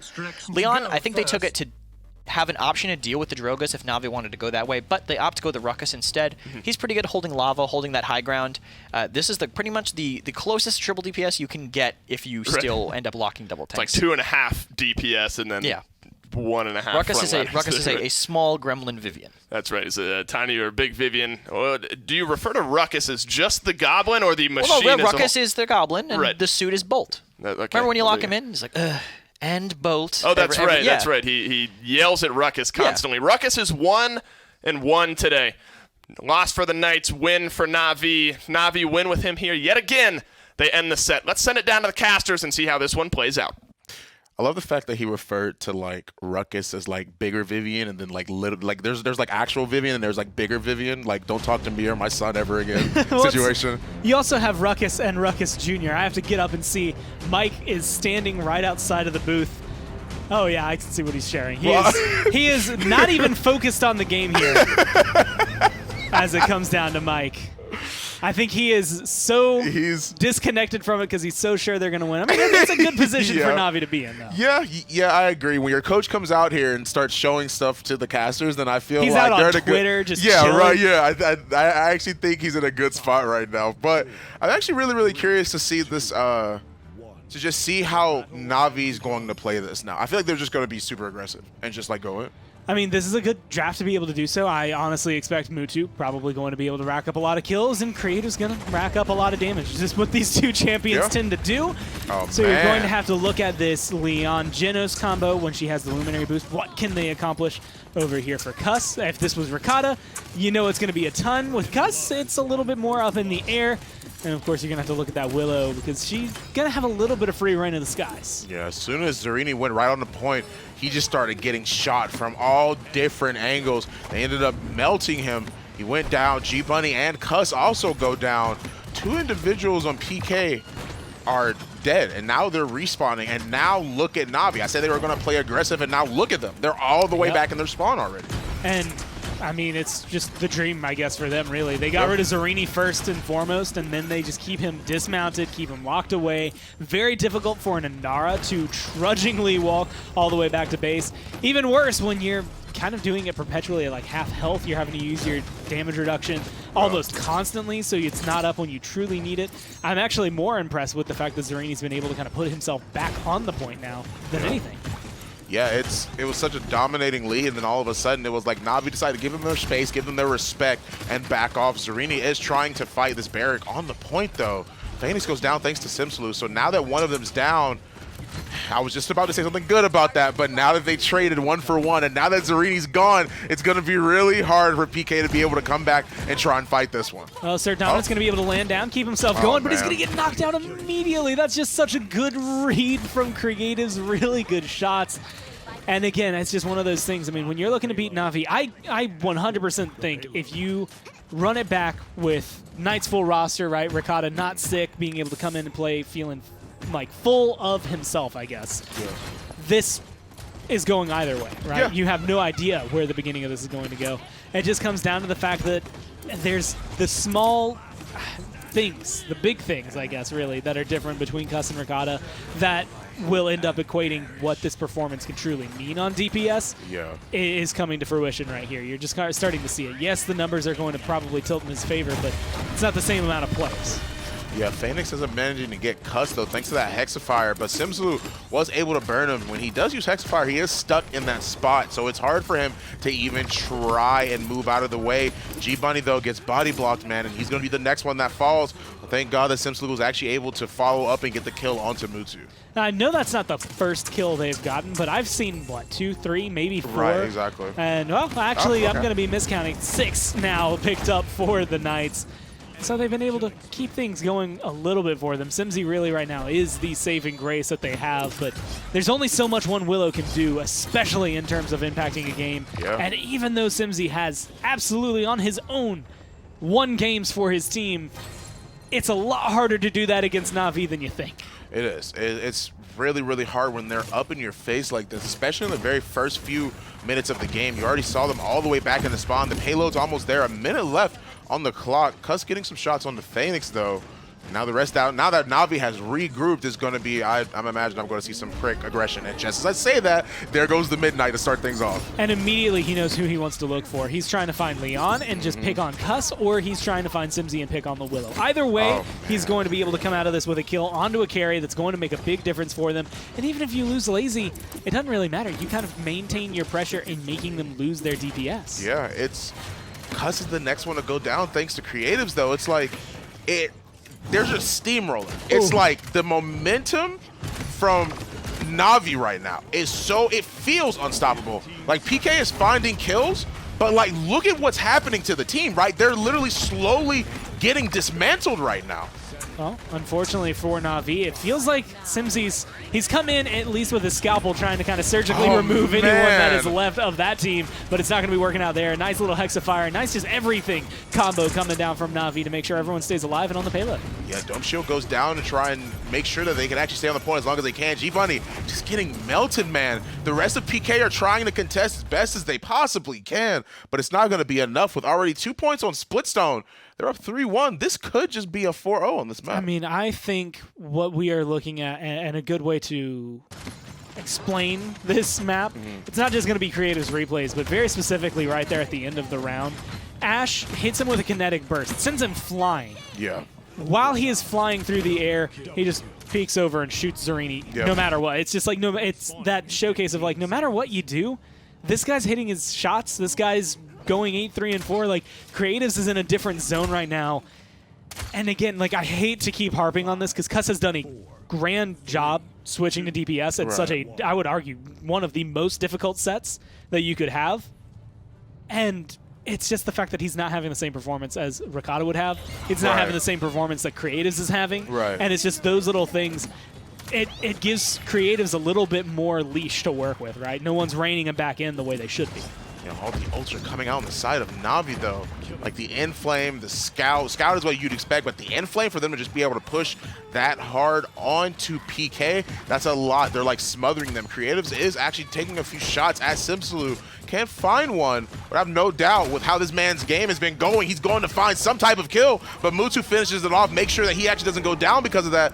Midnight comes through. G-Bunny on the side, man. It gets 3 individuals. They body block, and because of that, Mutu finds himself with double kill, and they also find themselves with 39%. There's a level of trust trust between every member of Na'Vi Yeah. that you only get for the fact that you've been playing together for Right. so long at this point. Like, Lazy being the newest addition, and he was a year ago, right? Mm-hmm. And even then, he's played with the likes of these players a ton. So you're recognizing, it's just creatives recognizing, I don't want to stay in this fight. I don't need to look at this fight. I know Mutu's got my back. Like, those moments are just the most Na'Vi thing you could see.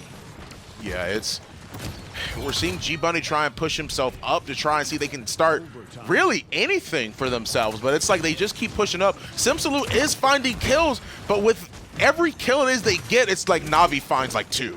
Like every single kill that Simzy can put down, or whoever can put down, I see the Inflame go out as well. Like Simsalute and Cuss, this is the first time it is I've seen them just fill up blue on the side. A triple kill for Simsalute. That's such a great start for PK. And with comeback mechanic, like, unless Mutu can get a triple kill without any help from his team, which is not going to happen like that, I believe they should be able to close this out. Lazy is going to be able to hit the point, but he's going to be pretty low. Dome Shield's going to be just off, too, so he's going to have to leave it to be on there. That's good. That is really good, but Phoenix finds a kill onto, oh, no way, man. Phoenix finds a kill on Simsalute, and Zarini being one of the only ones left. G-Bunny tried to rotate around to do something, but him and Cuss just go down. That was so good for PK, but that deserves an F in chat, honestly. That's heartbreaking. It is. It's very heartbreaking. That's very genuinely heartbreaking. The last time I felt true, like, I was worse than that, but it was when Renegades pushed SSG to 7 games and split 1 and then lost. It's just that moment where it's just like, okay, you've got this. Like, you're right there. You're on the cusp of being able to save it. And then it's just ripped out from underneath you. And it's not anything the Knights did wrong. I mean, maybe they get a little too aggressive. Maybe they invest too much on the Lazy. But I don't think they make a wrong choice. I think Na'Vi just come in and play more consistently. I mean, Creatives has been, again, off the leash. He has been let loose, and he is not getting pulled back. No one on the Knights can control him. I mean, like, just take a look at what's happening. 2 are down. Like, I literally said for every 1 kill as they get, they find 2. You saw that 2 of PK were down. Phoenix was the only one that ended up getting picked off. Simsalute is trying his hardest right now. I don't mean to keep harping on him either, but with him having 12 kills on PK, he's actually doing the best out of any of them right now. Doesn't mean that the rest of the team isn't holding their weight, but he's trying his hardest right now. Yeah. Well, it's one of those things. Simsalute is going to be a consistent performer. That's part of the reason the Knights picked him up. This is just one of those things that you see when you wake up and your in-game leader, your main DPS, is just unable to play. He's just that sick. Yeah. It's probably one of the worst case scenarios for you, but you got to be able to take it. And the fact that they've been able to do as much as they have has been impressive. And they're still going right now with that assert dominance, but I'm not sure it's going to be enough. He's trying to find Spunky, but he's even going to be able to slip through. Yeah, they're trying. Like, what can you say about this in this situation? Like, actually, what can you say about this? Hexfire is there. I was just about to say he was about to use it onto Zarini. Now the rest of Na'Vi is trying to focus him down. The wall buys him some time, but it's not going to be enough because he still goes down. Na'Vi taking that 4-1 against PK. Yeah, like, I think coming into today, honestly, so coming in thinking the Knights are going to be the same. I think this is a 7-game set. I think the Knights maybe even come out. This is what I like to see, though. They're all smiling about it because, I mean, if you recognize this is a very, very uphill battle, very difficult situation. And I'm going to go ahead and say everything they accomplished today was pretty damn impressive considering it's a sub with Cusp on a role swap. I mean, there's a lot going down that they've been able to kind of showcase for themselves, a lot I think that they have to look forward to. Obviously, they want to be able to come back tomorrow probably full force. Not to see how Ricotta's feeling then, but smiles all around. The worst thing that could have happened against a team like Na'Vi, right? When it's like you already know you're going up against one of the best teams. You're having to make a role swap. You're having to have a coach come in and sub. Yeah. But you still kind of stuck it to them for a little bit. You made them scared, and I think that's exactly what you needed to do. Yeah, I mean, I really try to find something to say. It was like once Na'Vi broke that tie, like on Bazaar, it just started the wins came spiraling. Just left their it sails. just like deathballed itself into a win for them, and 4-1 at that. So very convincingly. Yeah, and it's just that moment. Like, I mean, a 4-0-4-0 start is really, really solid for both of them. But like you said, that 4-3. Yeah, exactly. It's just, I mean, they said it on the desk, wind out of their sails. You can kind of see that translate to the next map. Then you can see it translate even further to Splitstone Quarry. couldn't keep it up as much. They had the facade going for a little bit, Yeah. but ultimately they just kind of tripped. Well, PK trying their best today, but go down 4-1 against Na'Vi. They have another chance tomorrow, though. But Desk, what do you think? I'm thinking Na'Vi are back, maybe? Question mark? I don't know. They lost to Renegades last week. This one on paper was pretty interesting. I mean, maybe Na'Vi are slipping up a little bit. Maybe things get interesting. They handle their business today, with the exception of a 4-0 to start off this series. They win 4 straight, last 2 in pretty convincing fashion. And this kind of, not only in Na'Vi, you look league-wide, everything's kind of up in the air. I mean, one day you have Renegades 4-2ing Na'Vi. The next day, Na'Vi then turns around, beats the Knights. I mean, everything's in flux. But for this game individually, Natus Vincere came to play. Yeah, I mean, I don't know what happened in those last 2 weeks before the season. There wasn't that long of a break, but apparently a lot of things changed. But Knights, unfortunately, due to the subs, I think, looking a little close to their older self. Simsalou having a pretty decent performance, but across the board, I mean, you expect your Ruckus to die quite a bit. He's tied for top deaths on his team, but it's only 6. I mean, Phoenix was finding a lot of confirms, putting on a lot of pressure for the rest of his team to clean up on, and not even the easiest comp for him to play into, too. Will is pretty solid into him, but great pressure from him. And at 5-1 and 22, got to give a nod to Spunky. Any support that's able to do that, that's a win in my book. But the 2 guys from Natus Vincere who really had big games today, all across the board, flashy games more so, I should say. Mutu, creatives, he played Cassie every single game. Every single game today, he played Cassie, and he played it well. Yeah, I mean, it was a force.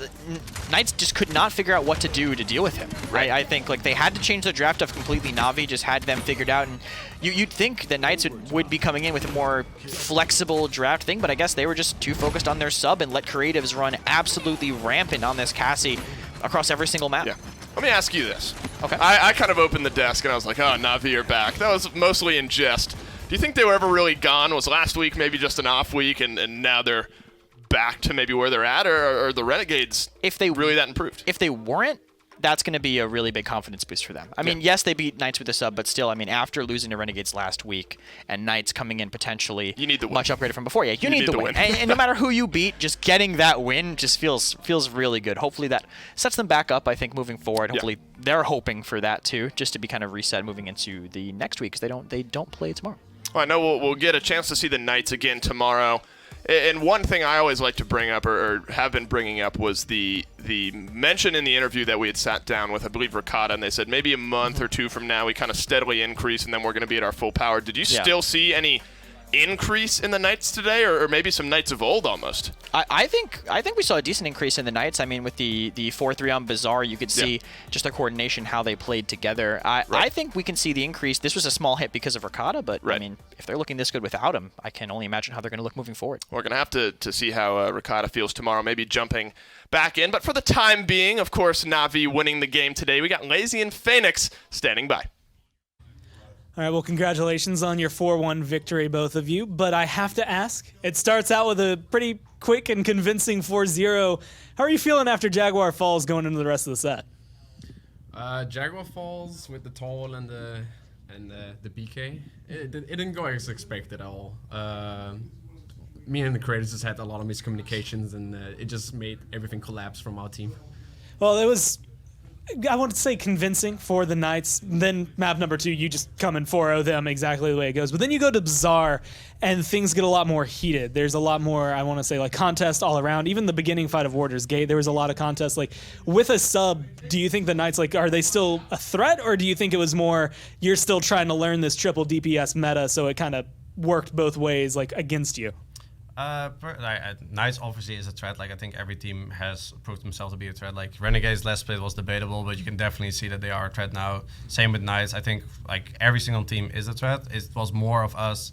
Like usually we would go for the triple DPS there, but we also want to like play more Ruckus and stuff like that, so we get even more versatile in our drafting.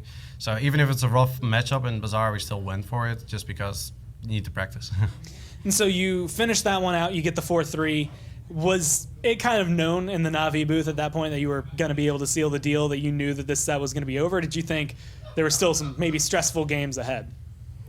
It was basically like at that point we already like figured each other's drafting out. Like they knew what we wanted, we knew what they wanted. So we kind of limited ourselves to like exactly what we are gonna show, and then just stick to what we already shown and worked against them.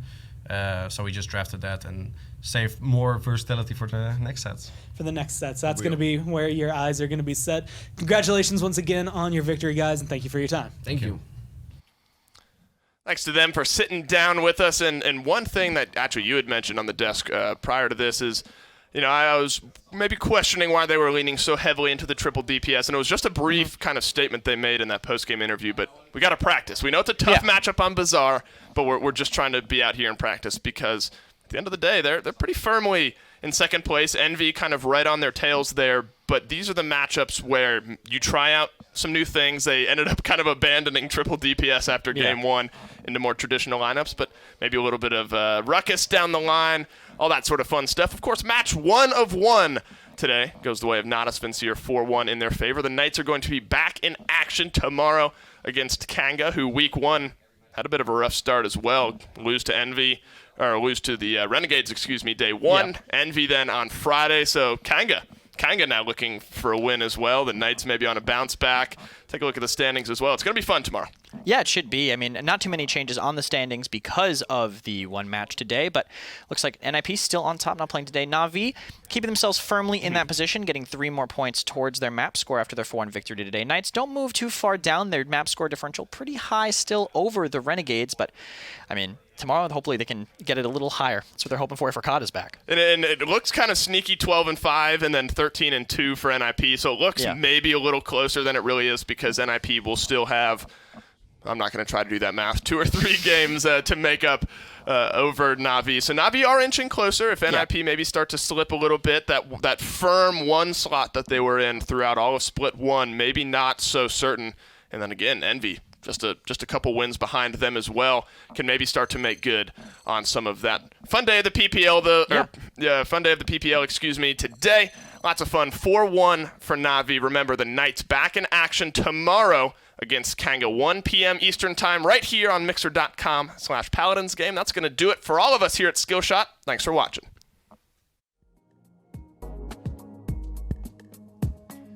Respawn, the official gaming chair of the Paladins Premier League.